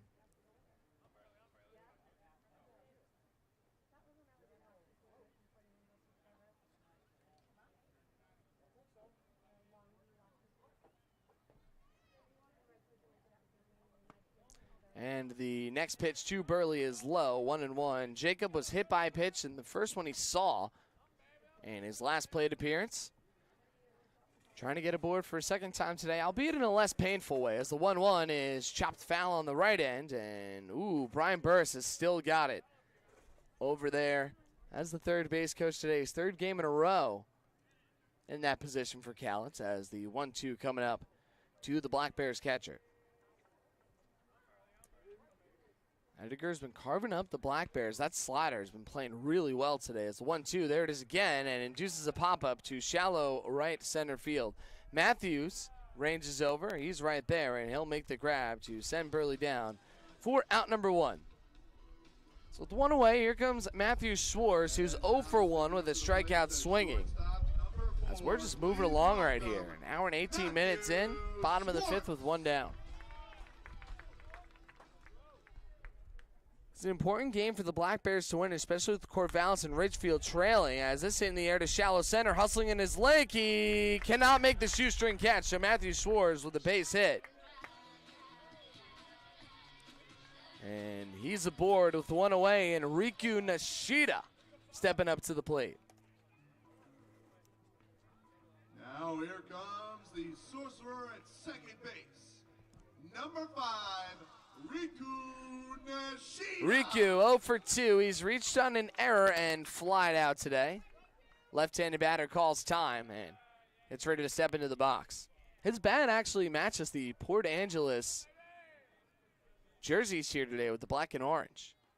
His first pitch to him is on the outside corner for a strike, 0-1. Riku didn't get any hits yesterday, but hit a monster shot to right center that almost cleared the fence, but it was about a foot short of his first home run of the year. It's a quick throw over, and he's not in time to catch Schwartz. And the LCC shortstop over there on the first base bag is 3 for 4 in stolen base tries this year, as the 0-1 on to Riku. As a chopper over to second. Going to be a tough play. Nishida hustling over to first, and a quick bang-bang play. But they got him. Riku, though, showing off his Bugatti-like speed over there. But it's just caught by a half a step, and it's sent down for out number 2.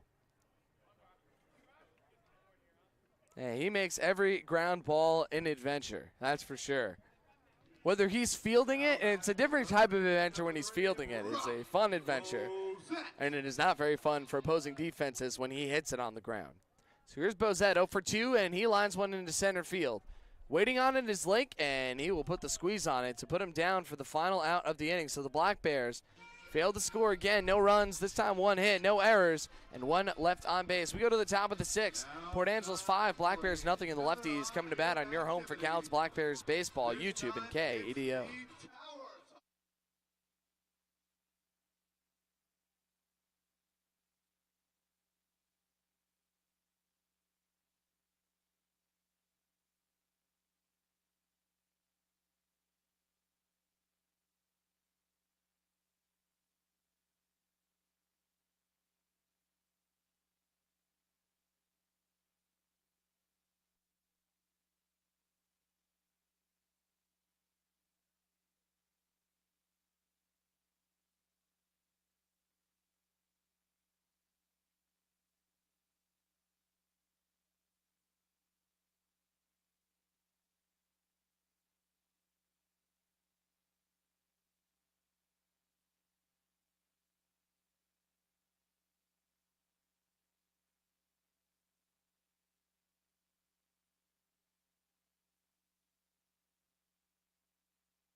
Top 6 now, Crawford to Schenkel, Lake coming out.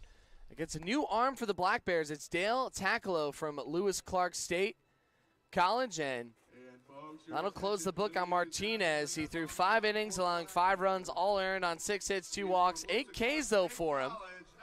As Dale coming on out for yet another appearance for your Cowlitz Black Bears. His brother Eli also on the team. He's from Napa, Oregon.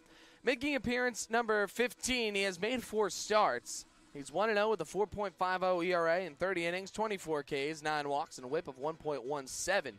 Last time against Port Angeles, he picked up a win in 4 2/3 innings, allowed 3 runs on 5 hits, 1 walk, and 2 strikeouts. His league ERA vastly different from his non-league. He's pitching to a 293 mark in West Coast League affairs. He'll be going up against Crawford, Tashenkel, and Lake. And Crawford, perhaps a good batter for him to start off against, as Carson is 0 for 2 with a pair of strikeouts swinging. So the bat's silent for the Black Bears today. Just no runs on 2 hits. An error and 5 left. Port Angeles 5 runs, 6 hits, 1 error, and 3 left aboard. Dale with a nice fastball slider changeup combo. Almost identical to his brother, as the first pitch is that slider. Missed away, 1-0. Dale is 6'4", 190 pounds. And is a right-handed pitcher, just like Eli. It's the first time they've been on the same team in 3 years. So they both pitched for Napa High School and led them to a couple of state championships. Now Dale's offering was high, 2-0 to Carson Crawford, as the next one is a line drive. Schwartz leaps and makes the play to put him away for out number 1. Good timing that time for Matthew Schwartz. Is now 1 away. Here's Trevor Tashenkel, 1 for 2 with a double down the line and a line out right back to Isaac Martinez, who fell down as he made the play. And Tashenkel was the spark in the tinderbox that helped the Port Angeles Lefties get going in the top of the 3rd. Looking to quiet him down here. He's hit the ball hard twice. First pitch from Takalo, fastball, strike on the outside corner, 0-1. Sometimes Mervin with a bit of a late call. That's why I sometimes hang on my words there. I'll make sure I say the right thing. I'm always trying to get the facts right here on YouTube and KDO. This line to center field, coming in on it first was sweet, and then made the last second adjustment coming back on it. So back-to-back outs for Takalo. So far so good as Garrett Lake steps up. Now batting center fielder number 24, Garrett Lake. Lake also 0 for 2 with a pair of Ks, as Dale's only used 5 pitches this inning, and 3 have gone for strikes. And the 0-1. Swing and a miss. Gets him on the changeup. Actually, just got a piece of it, Lake did. 0-1.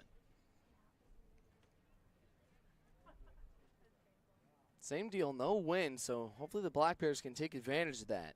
In the bottom of the 6th inning, starting to run out of time a little bit. They still have 12 more outs to work with offensively, but want to start chipping away at this 5-0 deficit, though Takalo still has to get out of this frame.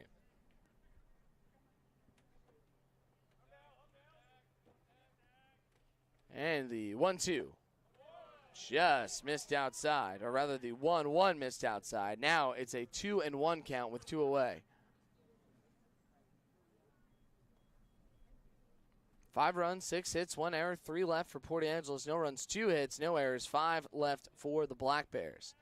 As Dale deals, and this is cranked hard, and that'll go foul. Lake trying to hit that one to Belgium out there. And the count now 2-2. Oh man, I thought I lost my red pen for a second. Oof. If you know, you know. Make sure you have all your pens in order up in the broadcast booth, that's for sure. I try to color code as now the 2-2 is a change up away, full count from Dale Takalo. Well, your Bears this summer will continue their race to the playoffs against the Ridgefield Raptors next series. 6:35 p.m. all the games, Tuesday, Wednesday, Thursday, as Dale missed away, ball 4. So Lake works himself a walk.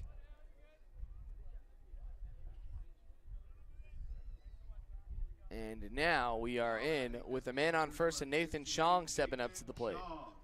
Chong 2 for 2 with a pair of singles.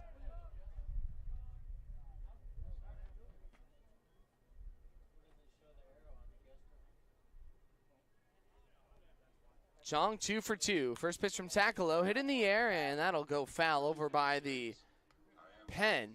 Ooh, actually it bounced off of a light pole and back into right field. So the count 0-1. And again, Chong has done some damage today. He has an RBI and a pair of runs scored.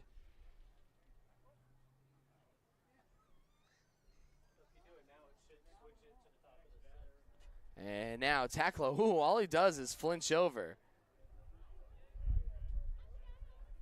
And he's able to cause Lake to dive back there. And he deals. Misses high. Burley's throws over to first. Shepard grabs it out of the air, but unable to get the tag down in time. So the count 1-1 to the 9-hitter for the Lefties. And Tackler trying to get out of this frame without having to face Nick Oakley here in the 6th.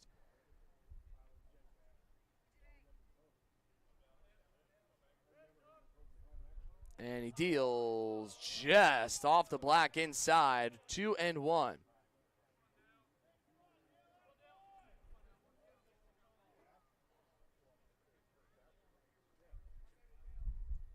So 2-1.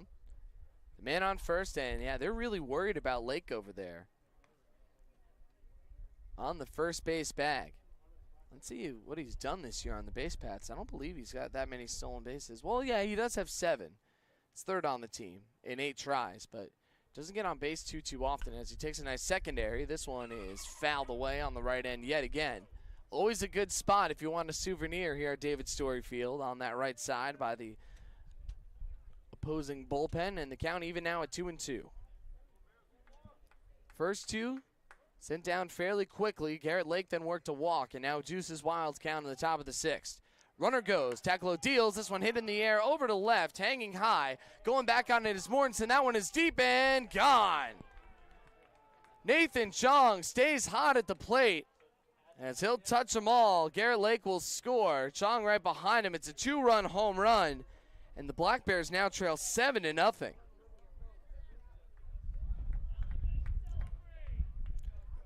So a tough one out here for Cowlitz. Have allowed 7 runs on 7 hits, and those 2 runs scored with 2 outs. Now Nick Oakley to the plate, then Port Angeles might not be done.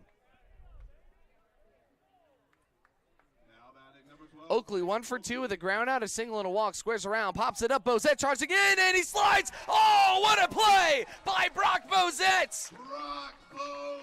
Nick Oakley trying to get a little cheeky there. Brock Bozette says, not in my house, slides and makes the grab and sends him away for the final out of the inning.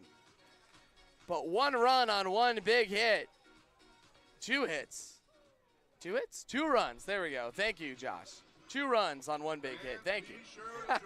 Nobody left aboard. Top bottom of the 6th coming up. Lefties 7, Black Bears nothing, and Cowlitz coming to bat right here on your home for Black Bears baseball, YouTube and KEDO.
McDonald's app. 7-0 Port Angeles lead on the Black Bears in the bottom of the 6th. Cowlitz going to have to start to get the bats going against Zach Ediger. He's gone 5 strong, only allowing those 2 hits. Here's Sam Brown. He's 0 for 2 with a long flyout and a strikeout.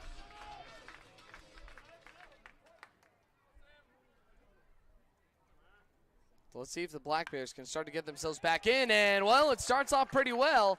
Sam Brown with another hit. 4-game hitting streak for him after that hard grounder to the right side going through, and he's aboard for Brock Mortensen. So hopefully the Cowlitz Black Bears will be able to get runners on base at the frequency of the salmon spawning down at the Hood Canal here this time of year. As Brock Mortensen stepping up to the plate, man. Yeah, I've heard there's so many good fishing spots up here. That was my one local reference coming at you here today. That's all I got. Mortensen 0 for 1 with a walk and a ground out. Comes up with the man on first, and the pitch is a fastball high and away, 1-0. That was just the 3rd hit for Cowlitz today. So the fans giving Mortensen some words of encouragement. He's got a hitter's count, and look out, that's inside. Off goes the runner to second. That is, well, a textbook wild pitch right there. So Mortensen ahead 2-0, and now Sam Brown waiting on second base.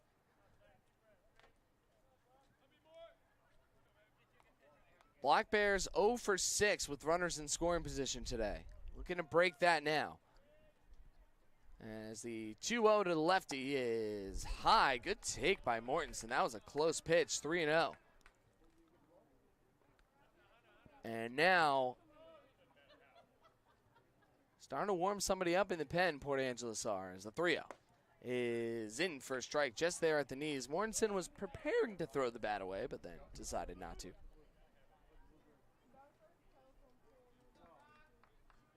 And now some more incentive for the Black Bears to come back. Ridgefield are now up 6-4 on the Sweets in the bottom of the 5th. So 3-1 is popped up in shallow center. Here comes Lake in on the ball. Oakley there as well, but Lake calls him off, and he'll make the play for out number 1. So Ridgefield are ahead. Bellingham are still up, though, on the Corvallis Knights, but it's only 4-3 now. That's also in the bottom of the 5th. Please welcome Toriano Sweet. Toriano Sweet 0 for 2 today. A pair of Ks, trying to notch another RBI on his total. And now the first one to Sweet, slider, strike on the outside corner, 0-1. Leadoff base hit for Sam Brown, got the inning going, and then he advanced to second on a wild pitch as the Black Bears trying to wake up the bats. And Edgar's 0-1. Swing and a miss by Sweet on the pitch upstairs and outside. 0-2 quickly to the Black Bears center fielder. On deck now, Case Ogata. Sweet may be trying to do a little bit too much with that last one. Let's see him shorten up here, down 0-2 now. As Edgar deals slider, spins it, but misses upstairs. 1-2. Definitely trying to start that one a little bit more outside. An easy take for Sweet that time.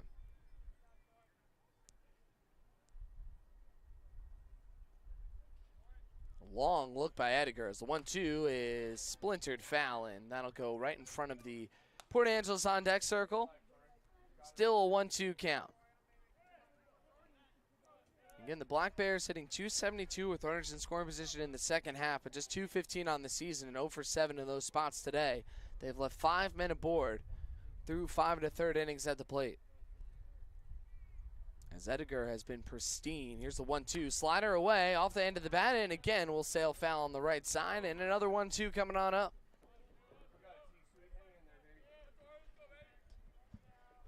Toriano missed yesterday's game after running into the wall in right field in game number 1, making a nice play. And then firing it in and recovered yesterday. He's back at it as the 1-2 way outside. 2-2 from Edgar. That was pitch number 76 for him. And now somebody's put up a tent out there down the right field line, so I can't see anybody that's warming up for Port Angeles. Vision certainly obscured out there. As the 2-2. Again, a slider missed outside. Started in the left-hander's batter's box and stayed there. It's the count now even to T-Sweet with Queso Gata again. Looking for an opportunity to knock in a run for his Black Bears. 3 balls, 2 strikes. Runner on second base and a 7-0 Port Angeles lead. He deals, and Sweet waits another one. So he's trying to make Edgar work, and again, the bullpen for the Lefties, not too deep today. They've had to use a lot of arms in the past couple of games. So if the Black Bears can get there, they might be able to mount a big-time comeback, but right now they got to get to Edgar. As the payoff pitch is high, and no, they call Sweet out. Strike 3, Toriano. Not happy with that call as he's down looking for out number 2.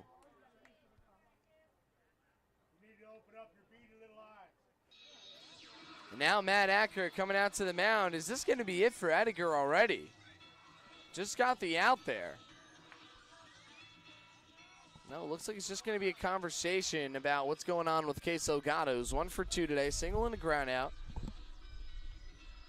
Case certainly a spray hitter. He's hit the ball all over the place this season.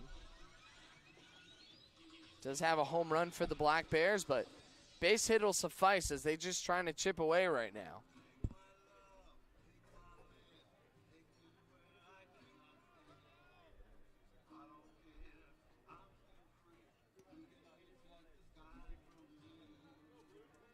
So now Ogata going to step in after the deliberation. Again, 1 for 2 with a hard ground ball over to the left side, and Nick Oakley going to play a little bit farther over. It's that time of the game here. Chase and Landon bringing up the food for the press box staff. I got my M&Ms. I'm set to go. First pitch to Ogata. Look, yeah, that's inside, and yeah, that hit him. I thought it hit him right on the shoulder. I think Ogata was pointing to the bat saying it hit the bat. Might hit his shoulder. Sure, all right. A free hot dog as well up here. Man, good times up in the Black Bears booth. And Ogata being set to first. Yeah, I thought that it hit his elbow guard. That's what it looked like immediately. So now that's where he's going to go. 2 on for Jaden Shepard, who's 0 for 2 with a couple of flyouts.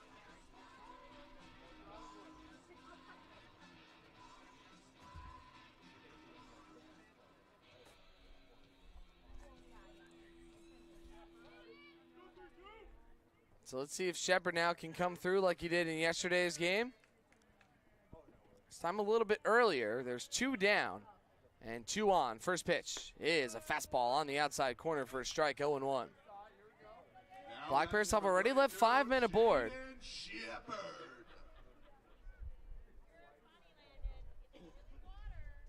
As the 0-1 slider away. Good pick by Holman. Keeps the runners in their spots. Brown on second, Ogata on first. Sam Brown led off the inning with a single, then a couple of outs before Case Ogata was hit by a pitch to find himself on first. 1-1. And Shepard waits it foul over on the right side, 1-2. Bottom of the 6th, Port Angeles up 7-0. After 3 in the 3rd, 2 in the 5th, and 2 in the 6th.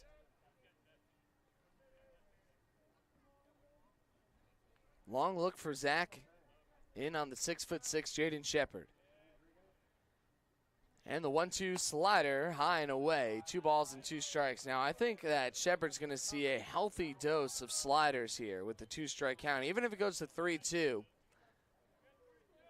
I think Edgar's going to just continue to try to spin that baseball as he deals again. Slider outside and the count runs full. Jacob Burley waits on deck. So even with that full count, again, I think Edgar has to go slider again to Shepard. He's trying to get the chase. As now the payoff pitch is a looping slider. He got him on the inside corner, so Edgar able to strike him out looking and send him down for the final out of the inning. No runs, 1 hit, no errors, and 2 left aboard. Top of the 7th coming up. Lefties 7, Black Bears none, and Port Angeles coming to bat on your home for Black Bears baseball, YouTube and KEDO.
All right, top of the 7th inning, Dale Tackalo out on the mound, so he'll look to try to keep on rolling. He gave up 2 runs in the last inning on 1 hit, a solo shot to Nathan Chong, and now will face Javi Espinoza, Coleman Schmidt, and Bryce Matthews. The clock ticking here for the Black Bears here, trying to pick up a sweep. They're down 7-0 on the Lefties, but they do have the bats to come on back. I think, though, it might have to take Zach Edgar exiting the ballgame. His slider has been absolutely filthy today. As Callett's only able to get 3 hits against him. Espinoza. So here's Espinoza, 1 for 2 with a strikeout, a walk, and an RBI single today. The first pitch to Javi is a fastball strike by Takalo, 0-1. Dale's thrown 18 pitches, 10 for strikes. As he's just trying to mitigate the damage right here. Can't get any worse now for the Black Bears as this upstairs 1-1. Oh, and now a change in the infield. Matty Fung's at second and Riku Nishida at third. I hope everything's all right with Brock Bozette, as that one missed up now, 2-1.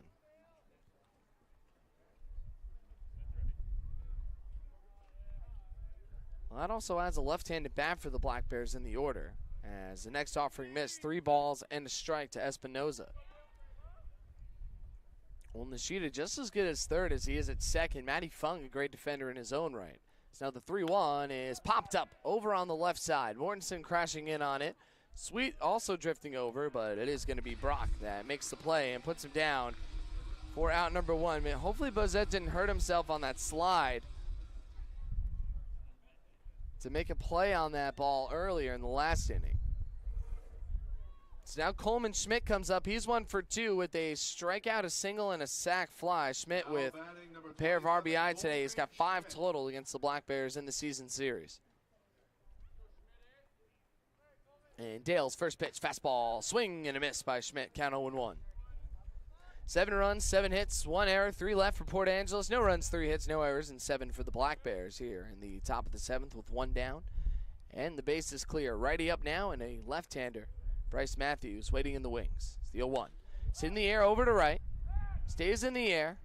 And Brown, near the track, makes the play and puts him down for out number 2. So 2 up, 2 down. Bryce Matthews up. He is 0 for 3 with a couple of flyouts and a fielder's choice. Now batting the right fielder, number 48, Bryce Matthews. Matthews with some pop, but again, held to no hits today. And Dale delivers and misses away, 1-0. A lot of 2-out runs today for Port Angeles, including the 2 in the last inning. As the 1-0 is outside again, 2 balls and no strikes. Dale is exactly 50-50 with his pitches, 13 balls and 13 over the plate. Scouts will send up 8, 9, and 1.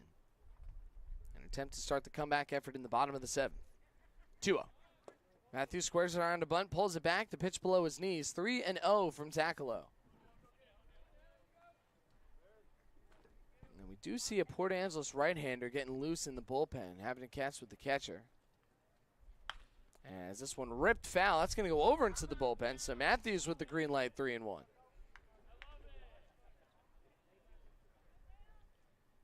Now we saw that one earlier with another batter swinging 3-0. I believe it was Oakley. As now the 3-1 pitch is low, ball 4. So Takalo walks him with 2 down and will send up Jack Holman to the plate. And I believe that's what got him in trouble in the last inning. Yeah, he walked Garrett Lake and then the 2-run shot by Nathan Chong. Holman is 0 for 3. He's got a ground out sandwich between a couple of swinging strikeouts today. And Dale deals to the lefty. He misses high and outside, 1-0. Now the Black Bears might have to think about getting somebody loose in their bullpen. They need Takalo to eat up some innings. They used Benz for a while yesterday. Wanarovich has pitched a lot. 1-0 is fouled into the glove. The throw over is not in time. Actually, no, it's a swing and a miss on the play. My mistake. 1-1. Still a beautiful Peace Health Sunday here at David Story Field. Even though the Black Bears trail by 7, having a good time down here at the ballpark as the 1-1 from Takalo is forthcoming. Double takes to first base, deals, and misses outside, 2-1. Yeah, the issue for the Black Bears today, just not taking advantage of their chances with men on base. They're 0 for 9 with runners in scoring position, and they've only put the ball really in a situation for them to get a run across, as they do have a fly ball to center that moved Nishida to third, but besides that, not much. So Takalo missed again, now the count 3-1. And he deals. Swung on, hit over into right for a base hit. Hit number 7 for the lefty is a hard single. Rounding second and heading for third is Matthews, and he'll stay right there. It's a 2-out base knock for Jack Holman. That'll send up Carson Crawford. Now batting third baseman number 33, Carson Crawford. Crawford 0 for 3 today, has not joined the hit party yet for Port Angeles. He's got a couple of Ks and a line out to Matthew Schwartz.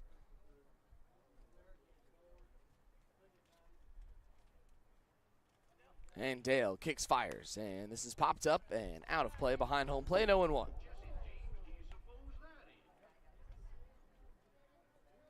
So Tack able to start him off well with the 0-1 count.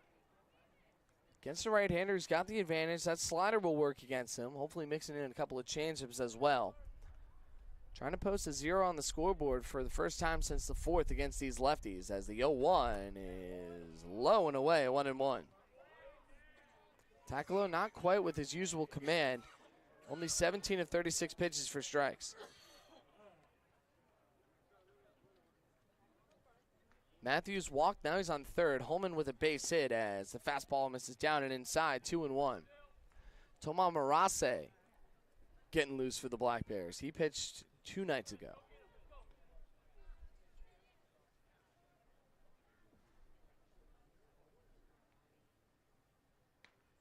Tackle with another long look, trying to keep Holman on first. He deals, this is a ground ball over. Nishida picks it up, cuts off the shortstop, fires to second, and puts him away for the final out of the inning. So no runs on one hit, no errors, and two left aboard. We will now go to the bottom of the 7th inning. It's stretch time here at David Story Field. As the Black Bears look to get some runs on the board here, they'll send up Burley, Schwartz, and Nishida right after this on YouTube and KDO.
Luke Saunders to take over against the Black Bears as the Port Angeles Lefties lead 7-0, thanks in huge part to the wonderful start by Zach Ediger.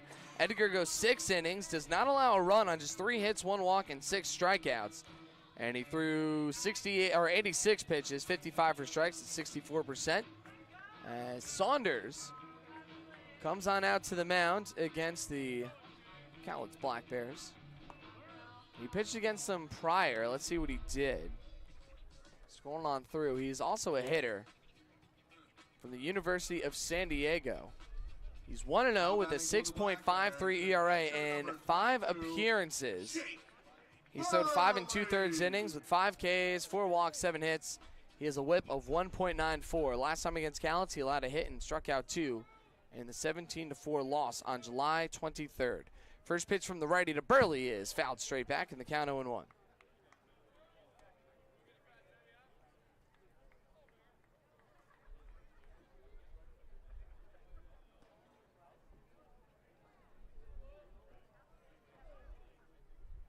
Nine more outs for the Black Bears here as they've finally gotten into the lefties bullpen. Here's the 0-1, and Burley takes it down and away, 1-1. So despite the 6.35 ERA, Saunders has now allowed a run in his last 2 outings. Those were back-to-back games against Richfield and then 1 against the Black Bears. So he misses down and in 2-1. But prior to that, He gave up 1 run against Walla Walla in 1 1/3, 3 to Wenatchee in an inning back on July 7th, and 1 to Bellingham as Burley crushes one high and deep to left. That one goes back to the track to Schenkel near the wall and makes the catch right in front of the Mount St. Helens sign. Jacob Burley just missed a solo home run by maybe 2 or 3 feet in the air, a degree or so of launch angle. Well, he hit it 333 feet that time, I'm told, and probably 35 degrees high, John says? All right, so maybe 36 degrees he would have had it. Burley with a nicely hit ball, and the first pitch to Schwartz now a strike, 0-1. Schwartz is 1 for 2. Yeah, we've seen that power from Burley this season, just barely unable to get it out. It's the wind's starting to pick up in the count 1-1. And now Saunders delivers the next one. Swing and a miss. 1 ball and 2 strikes now to Matthew Schwartz.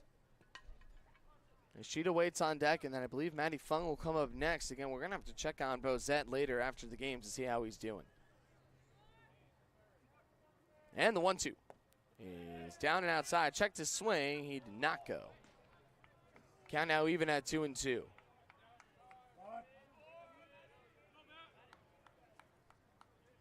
Top of the Black Bear order coming on up next. So they trail by 7 late in the game. They only have 3 hits in the contest. And the Port Angeles ready delivers. Schwartz tattoos one in the air, but that'll go foul on the right side. 2 balls and 2 strikes.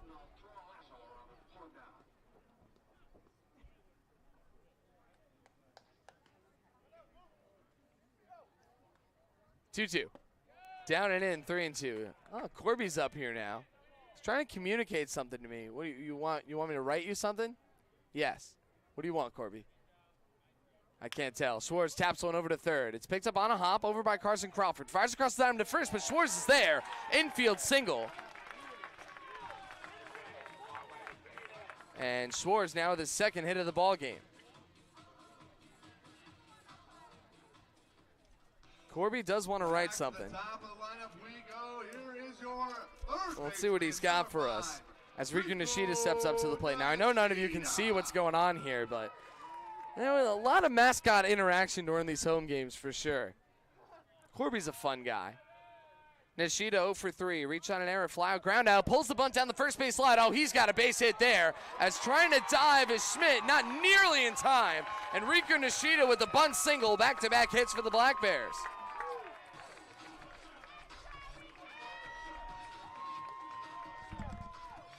So Corby wants a post-game interview. Not today. We will try to get one. Probably in the Bellingham series. Thank you, Corby. I don't know how I was able to read all those bear paw prints, but hey, after working for the Black Bears for this long, you learn to read any kind of handwriting. So now, after the Nishida bunt single, we've got Matty Fung. And the first one fouled away. 0-1. Nishida with another bunt single on the season. I believe he's now up to 3. Yes, he is. That ties him for 2nd on the team with Matthew Schwartz. 0-1 to Fung. And the next one misses low. 1 ball and 1 strike to the Santa Barbara City College Committee. Had to get out of UC Davis's commitment. They're having some small issues with their program. Fung hits one over to first. Picked up on the hop. He fires over to second for 1. On to first. Not in time. So it'll advance Schwartz over to third. Nishida's out at second. And that's a fielder's choice right there. So the Black Bears with runners on the corners, 2 down, and Sam Brown at the plate.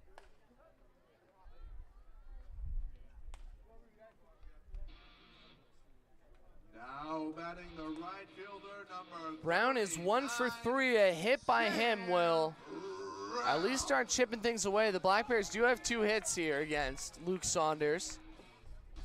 And everybody's hit the ball fairly well. In his tenure as a Black Bear, coming into the game, Sam Brown is 3 for 9 with runners in scoring position. So let's see what he's got here today. And they double check at first. Yeah, I didn't think it was too close of a call. It's fun getting to show off the wheels there. So fresh count coming up to Brown, adjusting his batting glove. Saunders taking an extra second to get on the mound. And now we're all set and ready to go. Lefty against the righty Saunders. And Luke delivers. Brown checked his swing, but it's a strike anyway on the outside corner, 0-1. Khaled still searching for run number 1, as Edgar held them scoreless through his 6 innings of work. Saunders trying to pick up where the starter left off, although the Black Bears putting some pressure on.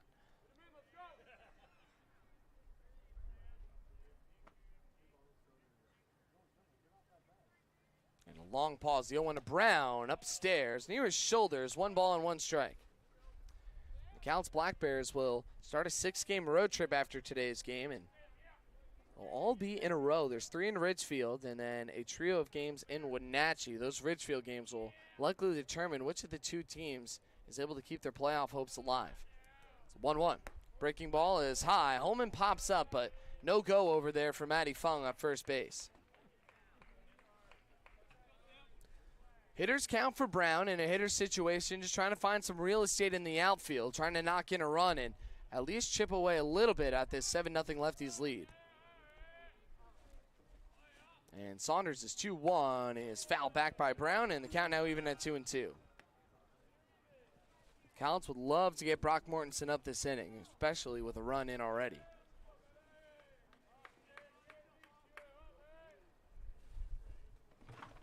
Deuces wild, 2 balls, 2 strikes, 2 down. In the bottom of the 7th inning. Saunders settles, sets, delivers, and Brown swings and misses strike 3. So the Black Bears, despite 2 hits, cannot bring anybody in. No runs, 2 hits, no errors, and 2 left to board. Top 8 coming up. Lefties 7, Black Bears nothing. Port Angeles coming to bat on your home for Black Bears baseball, YouTube and KEDO. We'll be right back.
There's the lefty from Aichi, Japan.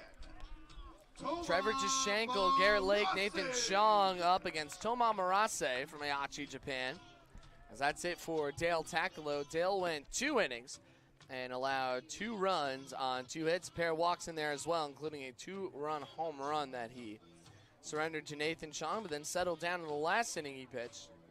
Was able to put up a 0. Now it's Toma time here at David Story Field. And Toma from Mount Hood Community College, a left-handed pitcher, 5'8", 168 pounds, is 0-2 with a 6.23 ERA. This is his 10th appearance. He's gone 8 2/3 innings, striking out 12, walking 9. He has a whip of 2.35 and did pitch yesterday against Port Angeles. Got 1 out and surrendered just 2 hits to the lefties as he'll go up against a couple of left-handed batters this inning.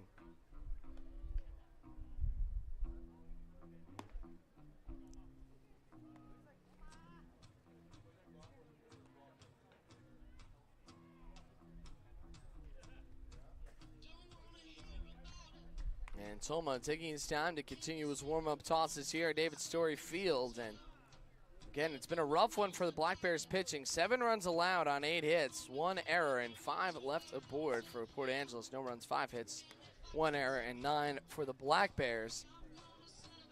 As again, the clock continues to tick. They'll have 4, 5, 6 coming up in the bottom of the 8th inning, but it's going to have to be a pretty wild and crazy game if they want to come back in this one. Now, Eli Takalo is starting to get warm for the Black Bears.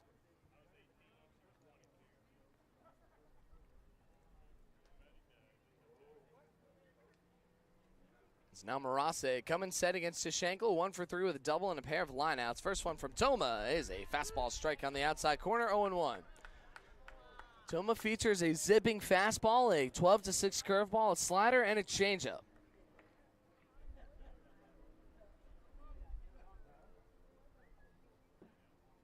Pretty rare for a reliever to have that kind of mix, but that's what Toma does. Is the 0-1 curveball hits to Schenkel in the back, and immediately a runner on first base for Garrett Lake.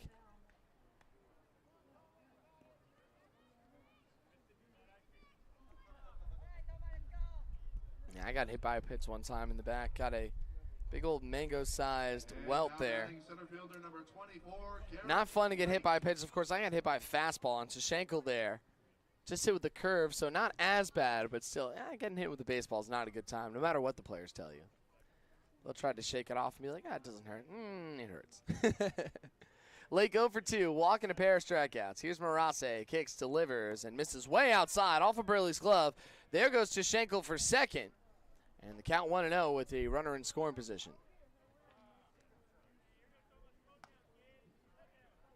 Black Bears trail 7-0 at home. Their hopes of a 4-game winning streak starting to fade away here, as well as they were trying to also get their first sweep of the season.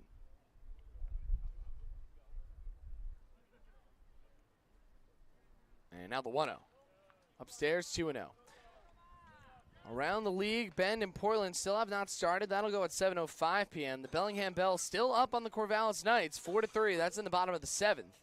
And Ridgefield leading Walla Walla 6-4 in the top of the 7th inning at Ridgefield Outdoor Recreational Complex. Next pitch from Toma, outside and low, 3-0. Toma with 5 pitches, 1 strike in there. Lefty-lefty matchup against Lake. As he kicks, fires, and misses in, ball 4. So after the hit by pitch, Toma walks his man on 4 pitches, and now Nishida going out to chat with him. 2 on, a ground ball helps the Black Bears out here, though Nathan Chong is up, and well, he's only hit the ball hard today. A couple of base hits and a 2-run home run. Chong with 3 RBI and 3 runs scored, also a stolen base.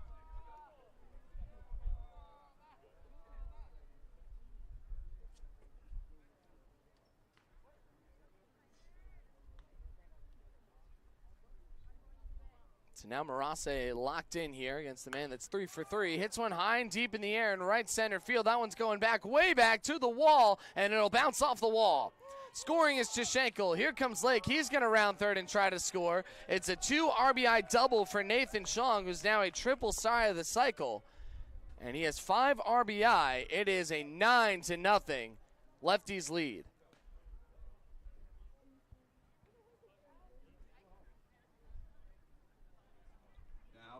Shortstop number 12, Nick Oakley. Here's Nick Oakley now, 1 for 3 with a ground out, single walk, and a fly out today. Still nobody out, and a runner in scoring position for Port Angeles.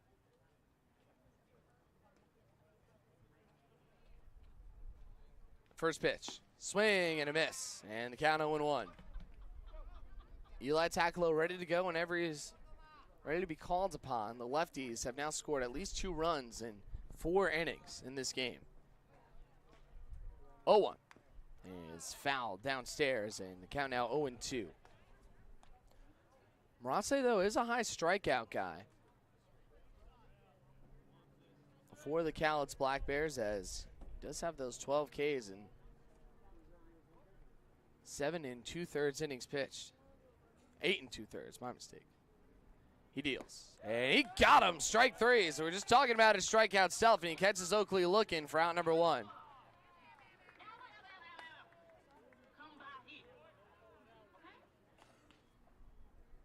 Batting second baseman number 16, Javi Espinoza.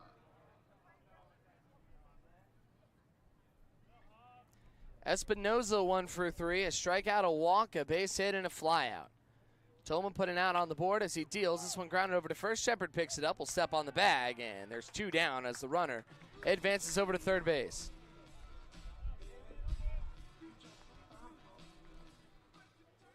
So here's Coleman Schmidt as Marase tries to make it through. 27, Coleman Schmidt. 1 for 3 with a strikeout, a sac fly, a single, and then just a regular flyout. Schmidt with 2 runs batted in.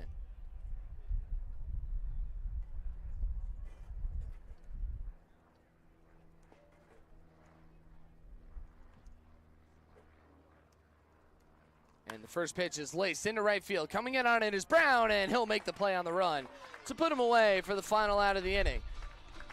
But the Port Angeles Lefties are not done scoring as they put 2 more on the board on 1 hit, no errors, and left a man on base. Bottom of the 8th coming up, Lefties 9, Black Bears nothing as Cowlitz trying to put some runs on the board after Sweet Caroline right here at David Story Field, YouTube and KDO.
Brock, Mortensen, Toriano, Sweet, Queso, Gata here in the bottom of the 8th. Lefties 9, Black Bears nothing. But they were able to get a couple of hits off of Luke Saunders. Let's see if they can keep that going in this frame right here. So Black Bears still looking for that first run today. 9 runs, 9 hits, 1 error, 6 left for Port Angeles. No runs, 5 hits, no errors, and 9 left to board for the Black Bears here on a lovely Sunday afternoon at the park. For the Black Bears, number 27, Brock Mortensen. First pitch to Mortensen, misses away, 1-0. Mortensen 0 for 2, a walk, a ground out, and a fly out today. And now the next one, too, misses inside, just missed his shoe tops. 2 balls and 2 strikes to the center fielder from UC Santa Barbara. Well, one thing about this Cowlitz team, they will not go down without a fight. It is certainly a steep hill to climb, but the effort never dies with this Cowlitz Black Bears team as the 2-0. It is a check swing, but he went through. 2-1 the count now.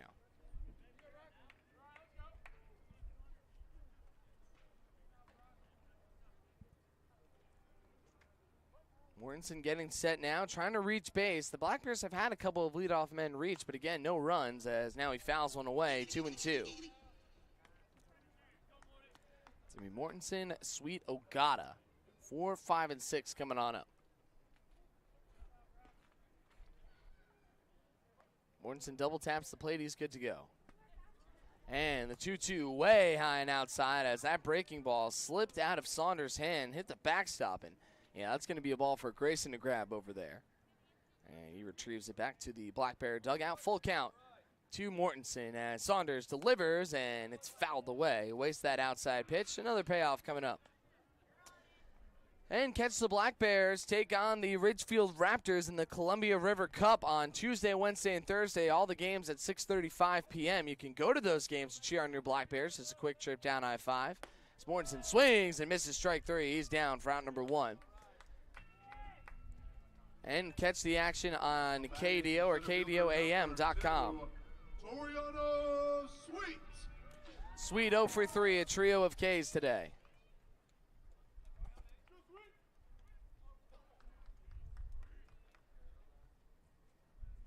And the first one to Torrey. Look out inside, and Sweet is plunked. Toriano just can't catch a break. He's been getting hit game after game, but I'm sure he's happy to get on base at the very least. He's now been hit by 6 pitches this season. And shockingly, that's not even second on the team. First is Bozette with 9, and then it's Radomski with 8. And Mortensen's been hit 7 times, and now Swede hit 6 times, although Swede has significantly fewer at-bats than most of them. Only with the 70 plate appearances coming into the game. Here's Case Ogata. First pitch is down and away for a ball, 1-0. Ogata got his first hit after returning to the lineup after being out for 11 days. As the 1-0 is hit hard, and that's a fair ball down the left field line. I thought it was just foul. Sweet's going to round second, head for third. Ogata into second base with a stand-up double, and now the Black Bears in business with 1 down and 2 in scoring position.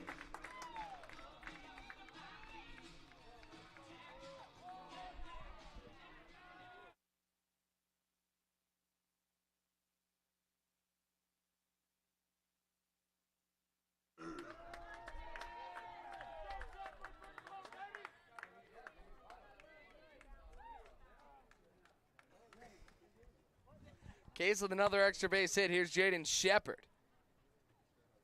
0 for 3 today, pair of flyouts and a strikeout. He was 0 for 3 to start yesterday's game, and then he got a couple of base hits as the first pitch is low for a ball, 1-0. Sweet can score on a fly ball or a ground ball to the right side, and Case Ogata can score on a hit to the gap. And now the 1-0 is a strike on the outside corner. 1 ball and 1 strike. Jacob Burley waits on deck. Just missed a home run by about a foot his last time up. Callett's trying to mount a comeback here. Down by 9. 1-1 is down and away. The ball gets away, but even with Toriano's speed, he's not going to take a chance on that one. As Holman able to get to that ball fairly quickly.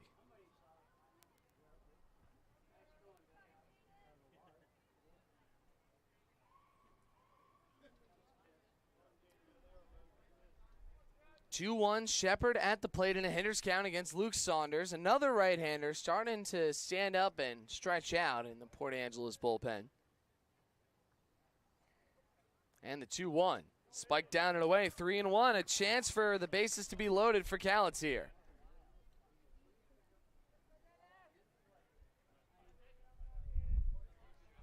Three-one count, 2 in scoring position. Saunders deals. Shepard hits one on the ground. That'll score a run. Picked up by Espinoza. He'll fire to first. Sweet will score. It's an RBI ground out. And now swimming back over to the third base bag is Case Ogata. So Shepard picks up another RBI. Unfortunately, though, on an out. And we're on the board. And it's a 9-1 contest now. Now batting the catcher, number 22, Jake Burley. Jacob Burley up 0 for 2. He's been hit by a pitch and flied out twice. He's got a runner on third and 2 down. First pitch swung on and grounded softly to the shortstop. Going to be a tough play for Oakley. Picks it up. Sidearm to first, and they got him. Burley down for the final out of the inning, but the Black Bears able to get on the board. They score 1 run in the inning. On 1 hit, no errors, and leave a man on base. Down by 8. With the Lefties coming to bat in the top of the 9th on your home for Cowles Black Bears Baseball, YouTube and KEDO.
Bryce Matthews, Jack Holman, Carson Crawford with a 9-1 Lefties lead.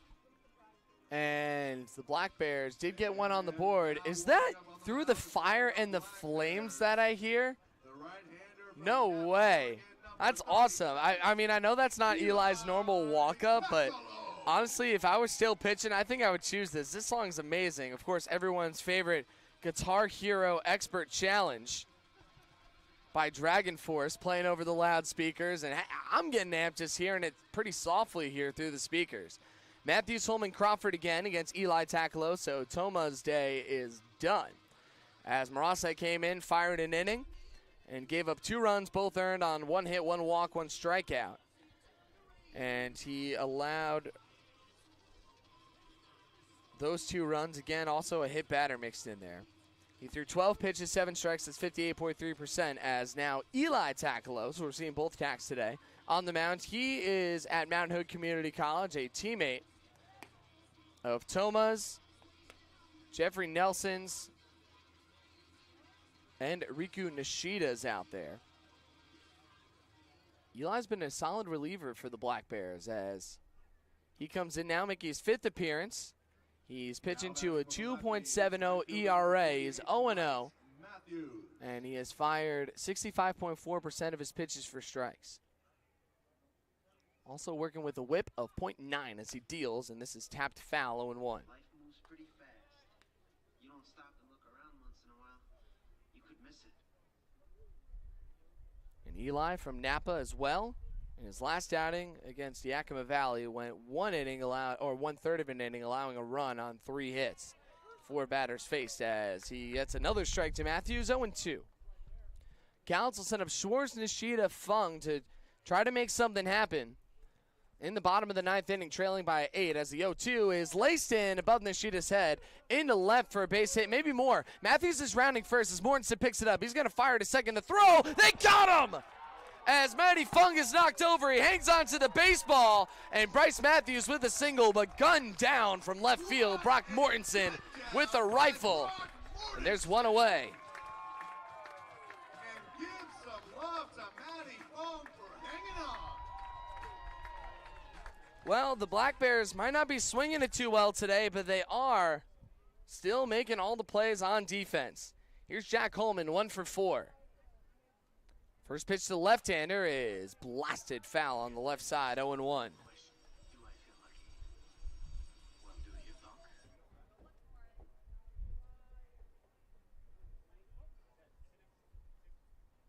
10 hits, though, now for the Lefties as the first pitch, or rather the next one, to Holman is skied into left. Going back is Schwartz, and he's got it. And now 2 down here in the top of the 9th with Carson Crawford stepping up. He's looking for his first hit. He's 0 for 4 today. Now batting number 26, Ethan Floodstrom. And a pinch hitter for Carson Crawford. They're going to go with the lefty, Ethan Floodstrom. He did not get the start today. As Floodstrom 2 for 9 against the Black Bears this season with a walk and 2 runs scored. First pitch is on the outside corner for a strike, 0-1. So Eli looking for a clean inning. Not a 1-2-3 though with the hit mixed in there, but he could go 3 up, 3 down as the 0-1 is downstairs 1-1. That was the first non-strike that Takalo has released. 7 pitches, 6 over the plate. 1-1. Is hit in the air over on the left side. Nishida lost his balance a little bit trying to get over there, but certainly out of room as that's in the LCC parking lot now. 1-2.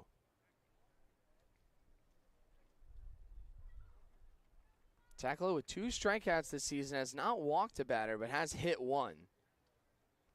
As the 1-2 on the way, fastball missed away, 2-2. And Eli and Dale Takalo, the subject of our most recent On the Road with the Black Bears episode, and you can check that out and all the previous ones on the Counts Black Bears YouTube page. Is now the 2-2. Breaking ball off the plate, full count.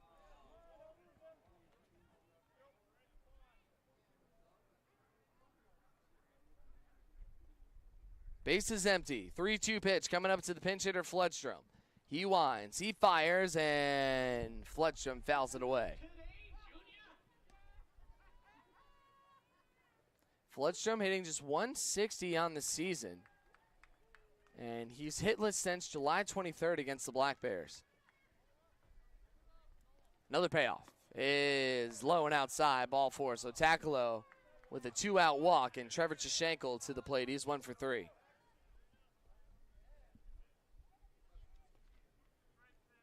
That's been kind of a pattern for Black Bears pitchers today. Now batting left fielder number 19. Getting a pair of quick outs and then allowing that one extra base runner to come on. And those 2-out walks hurt you because it stops your momentum as a pitcher dead in their tracks. And you almost kind of got to hit the full reset button and act like it's a new inning. And the first one to Chashenko is fouled away, 0-1. Don't forget to stay tuned on YouTube and KDO after the final out of today's game for your Cowlitz Black Bears postgame show brought to you by the Daily News. We'll have your Black Bear of the game up here in the booth with us and get you ready for the next series against the Ridgefield Raptors as the 0-1 breaking ball is again sliced foul and the count 0-2. So Takalo looking for his first K of the afternoon here.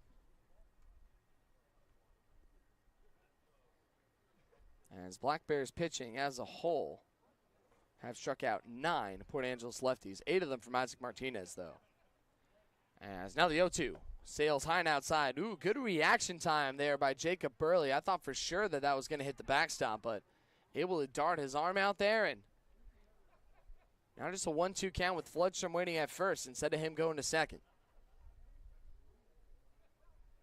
And he deals to Chashenko, curveball, and the back door doesn't work. He's unable to get in. 2-2. And the umpires that paid admission to today's game not too happy about that call, just off the black. Let's see if Dale can drop in another backdoor curve. That's the 2-2. Fastball away, 3-2, another full count. As Port Angeles, some double barrel action in the bullpen. They have a righty and a lefty, and if I were them, probably go with the left-hander. Schwartz, the only right-hander due to come up before 4 consecutive left-handed batters. So the runner goes 3-2, grounded and foul. Ooh, nice play by Garrett Lake in the on-deck circle. Picked it up on a hop and now is rolling it back into the Black Bears dugout. The athleticism doesn't stop when you're not in fair territory. Good play from Lake. Another payoff coming up from Takalo. And the runner goes again. And once again, it's fouled away. 19 pitches for Eli this inning, 12 of them for strikes.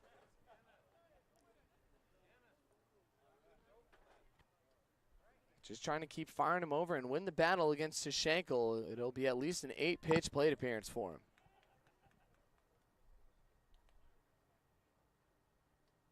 And the 3-2. He's away, ball 4, back-to-back walks with 2 down.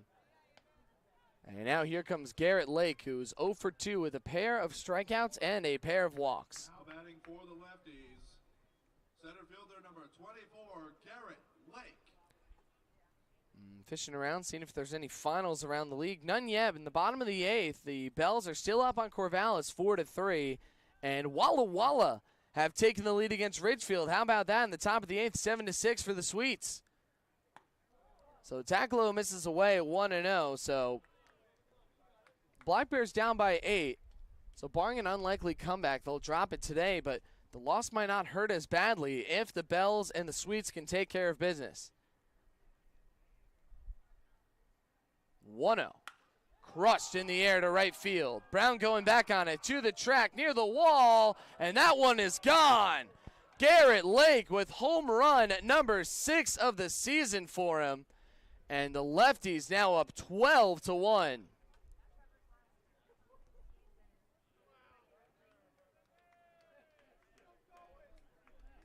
So a 3-run shot again with 2 outs against the Black Bears. And now Nathan Chong to the plate looking to stay hot. He's a triple away from the cycle. Wow, they're going to pinch hit for Chong with pitcher Luke Jewett. I'm surprised they're pinch hitting for Chong. Again, he was 4 for 4 and a triple shy of the cycle. Yeah. Now batting number 20. That was baffling me and baffling the scorekeepers, John and Bob, but here we are with Luke Jewett stepping to the plate. So Jewett was the starting pitcher in game number 1 for Port Angeles. As he swings and misses for a strike, 0-1. Let's see if Jewett has any at-bats this season. I know Port Angeles with plenty of two-way guys. And he does. He's 0 for 3 with a pair of strikeouts. So the 0-1 is fouled back, and the count 0-2. 2 outs, bases empty. A 12-1 Port Angeles lead, as certainly a steep comeback road for the Black Bears.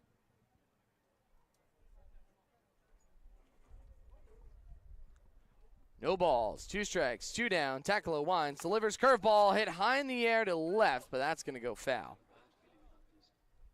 And we'll do the 0-2 all over again. So 5 runs given up by Martinez, 2 by Dale Takalo, 2 by Toma Maratse, and now 3 from Eli Takalo. Every Black Bears pitcher has given up at least a pair of runs. The 0-2 is downstairs, 1 ball and 2 strikes. 2 hours and 28 minutes into today's game. We're in the top of the 9th with 2 down. The Black Bears trail by 11 on their last Peace Health Sunday of the season. Here comes the 1-2, and it's tapped foul and away from Nishida, so we'll do the 1-2 all over again.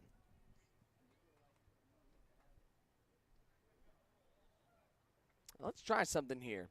For your Cowens Black Bears postgame show, brought to you by the Daily News, you can send us on Twitter at Cowens BBears who you want to hear from today. Just use the hashtag Bears of Summer, and we'll try to check it out and see who gets the most. So that's hashtag Bears of Summer. We can also just DM the Cowens Black Bears at Cowens BBears. So Jewett, another foul ball. And another 1-2, swing and a miss, strike 3. So Takalo able to get out of the inning, but not before Port Angeles continued to pour it on. They scored 3 runs on 2 hits, no errors, and nobody left the board. Bottom of the 9th coming up. Lefties 12, Black Bears 1, with Cowens coming to bat, Schwartz, Nishida, and Fung right here on YouTube and KEDO.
New arm on the mound, Damon Gaither.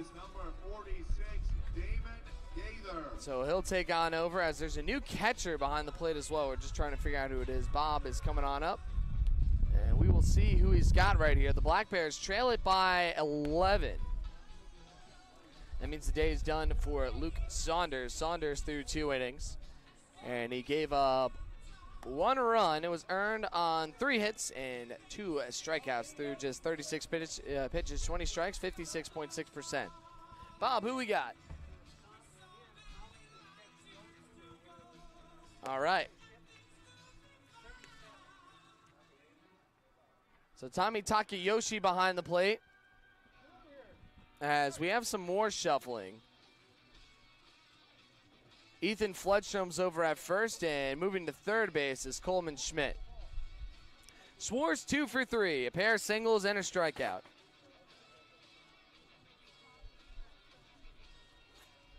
And now batting for the Black Bears, the shortstop number 4, Matthew Schwartz. Schwartz trying to stay hot here and keep his Black Bears alive. As the first pitch from Gaither is outside for a ball, 1-0. And Gaither against the Black Bears the last time went just a third of the inning, allowing 2 runs on 2 hits, a walk, and a strikeout, as he deals again and jams Schwartz, so he fouls it on the right end, 0-2.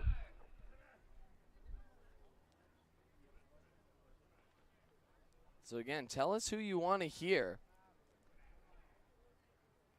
on the Black Bears postgame show.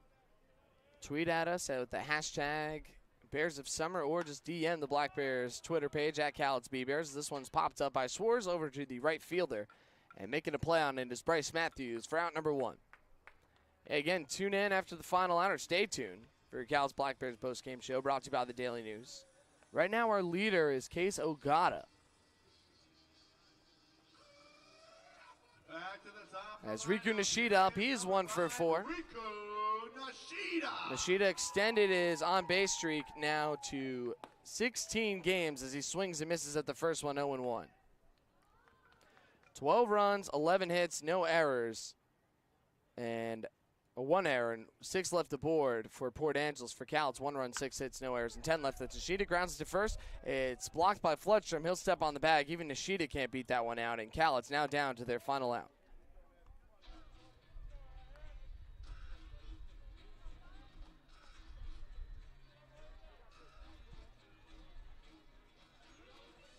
Now batting second baseman number 1, Matty Fung. And Matty Fung, 0 for 1, reached on the fielder's choice.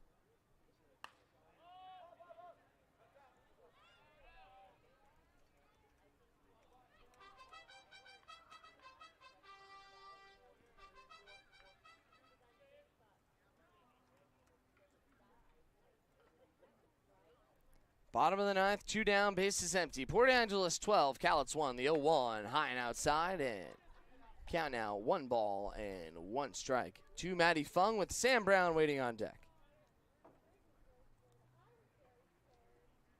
And the lefty's right-hander delivers, and that one's fouled again by Fung, and now the Black Bears down to their final strike. Tough going for Cowlitz today, only able to muster 6 hits against Zach Ediger and company. As the lefties' bats just exploded, they triple their average in runs per game, only 3.8, and will exit here tonight with a big win as this misses inside to Fung now. 2 balls and 2 strikes.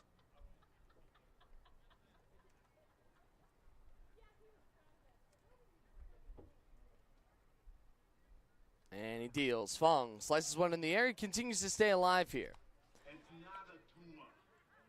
Catch us tomorrow, or rather not tomorrow, catch us Tuesday. There we go. At 6:35 p.m. as your Black Bears take on the Ridgefield Raptors in Game 6 of the Columbia River Cup, as Matty Fung keeps the game alive with a single up the middle. And the fans are loving it here. Nice hard grounder. And we'll keep the lineup moving for Sam Brown. And Game 5 of the Cup, it's tied at 2-2. It's gone back and forth. The Black Bears won the first and third games. The second and fourth games won by Ridgefield.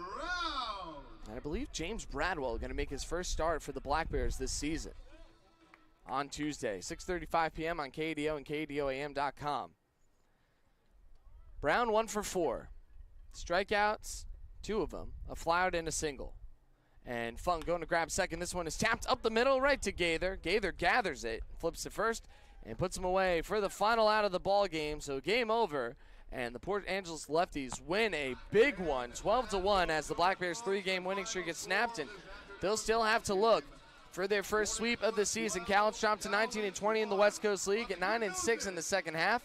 And Port Angeles moved to 12-27 and 5-10 in the second half. Your winning pitcher today is Zach Ediger for 6 innings of shutout ball, and on the losing end is Isaac Martinez, who pitched admirably in his final time out there for the Cowlitz Black Bears. So we thank Isaac Martinez for everything that he was able to do for the team this season, and we wish him the best at UC San Diego. Final lines, 12 runs, 11 hits, 1 error, 6 left for Port Angeles, 1 run, 7 hits, no errors, and 11 left for the Cowlitz Black Bears. When we return, we will have your Cowlitz Black Bears postgame show brought to you by the Daily News. So don't go anywhere, as we'll be right here waiting for you on YouTube and KEDO.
Gotta take the shades off. Yeah, whatever. All mid-season long. I don't know what you did before that, but I assume it was great. Yeah, it should be. Oh, no. I'm not going back to the last homestand. Ready? Hello and welcome to your Cal's Black Bears postgame show. Oof, there we go. Off to a rocky start, Case. Brought to you by the Daily News. To my left, we got Case Ogata back in the lineup for the first time since July 20th. So first and foremost, Case, how did it feel to just be back out there with your teammates today? Oh, man, it's been a long 2 weeks, but it's felt really good. Felt good to get out here today. And, we didn't get the result we wanted, but just to get in there and just compete was awesome for me. How hard was it the past couple of weeks to just be on the bench? The team's been pretty hot, 9-6 starts at the second half. What was it feeling like over there? Were there days where you felt like you could maybe go but just maybe couldn't, or how was that process going for you? Yeah, those 2 weeks, I don't think I could go one of those days. Right. And then a couple days ago, started feeling a lot better, and I knew I wanted to get in there and help this team any way I can. Team got the result that they wanted today. Again, the 12-1 loss. But today, you're right back in it. It's like you didn't even miss a beat. You got 2 hits, a double, and 3 at-bats, man. What were you thinking the first time you were up? Just grip it and rip it, or what were you thinking up there? I felt weird to be playing, You play every day, so 2 weeks seems like a year. So, no, but just kind of reacted and just kind of got in there and tried to compete as best I could and got some good results. So today was Isaac Martinez's last day with the Black Bears. What has he meant to this team this season? Oh, man, he's awesome. Bulldog just goes out there and competes every day, and hard-throwing lefty and very crafty as well. So I'm gonna miss him for sure. Yeah, Ridgefield Raptors coming up, huge series. You're trying to catch them in the overall standings. They're tied right now with Walla Walla Sweets in the bottom of the 8th. Obviously, right now we're fingers crossed for the Sweets in that game as they look to avoid a sweep here. What do you expect going up against a really hard-hitting team on their turf, and not only trying to catch them in the standings, but also for that pretty sweet Columbia River Cup? Yeah, beautiful park, cool place to play, and I think this will fire us up for this week and hopefully go down there and we'll get the win. Case, you were over there in 2019, weren't you? Yeah. How many games did you play? What was your vibe like 2 years ago for Ridgefield? No, very cool. It was their first year. Really cool to be a part of that opening game and kind of the opening series, and really good time, but I think I like Cowlitz a little bit more. Yeah, flipping it around, man. You're seeing red against the Ridgefield Raptors. Yep. So your family's been to so many games, Case. Yeah. It's been really cool to see them. You got your mom, your dad, your niece. How much does that motivate you a little bit more when you can turn around on the on-deck circle and see them all watching you play? Oh, yeah. It's the first time, I've been able to play with my little niece in the stands. So, if I'm nervous or if I'm angry, I just look up at her and it kind of just calms me down and puts a smile on my face. So. Yeah, Uncle Case getting the job done today. 2 hits and 3 at-bats. Unfortunately, the Black Bears dropped this one by a score of 12-1. Case, thank you so much for coming up. We got to have you up more often. Let's go. All right, so once again, final score 12-1. Port Angeles win. The Black Bears cannot pull off the sweep, but they did have a 3-game winning streak headed into it. So they're now 9-6 in the second half standings. Right now, 3 games behind Corvallis. Hopefully, or 3.5 now. If the Knights and the Raptors both lose, though, they'll hold serve and then can keep it going into the off day, and then a 3-game set against the Ridgefield Raptors. You can catch those games at 6:35 p.m. on KDO or KEDOAM.com. For all of us here with the Cowlitz Black Bears, for Justin behind the camera and Mr. Editing Man working some magic with the keyboard, we got Mark McDermott pushing the buttons over at KDO, and of course Case Ogata to my left. My name is Zach Smolin, right next to the man who made the Stay Frosty shirt. So I think I'll let him say it. You want to say it, Case? Good night and Stay frosty. Let's go. Have a good one. That was Let's go. awesome. Thanks, Mark.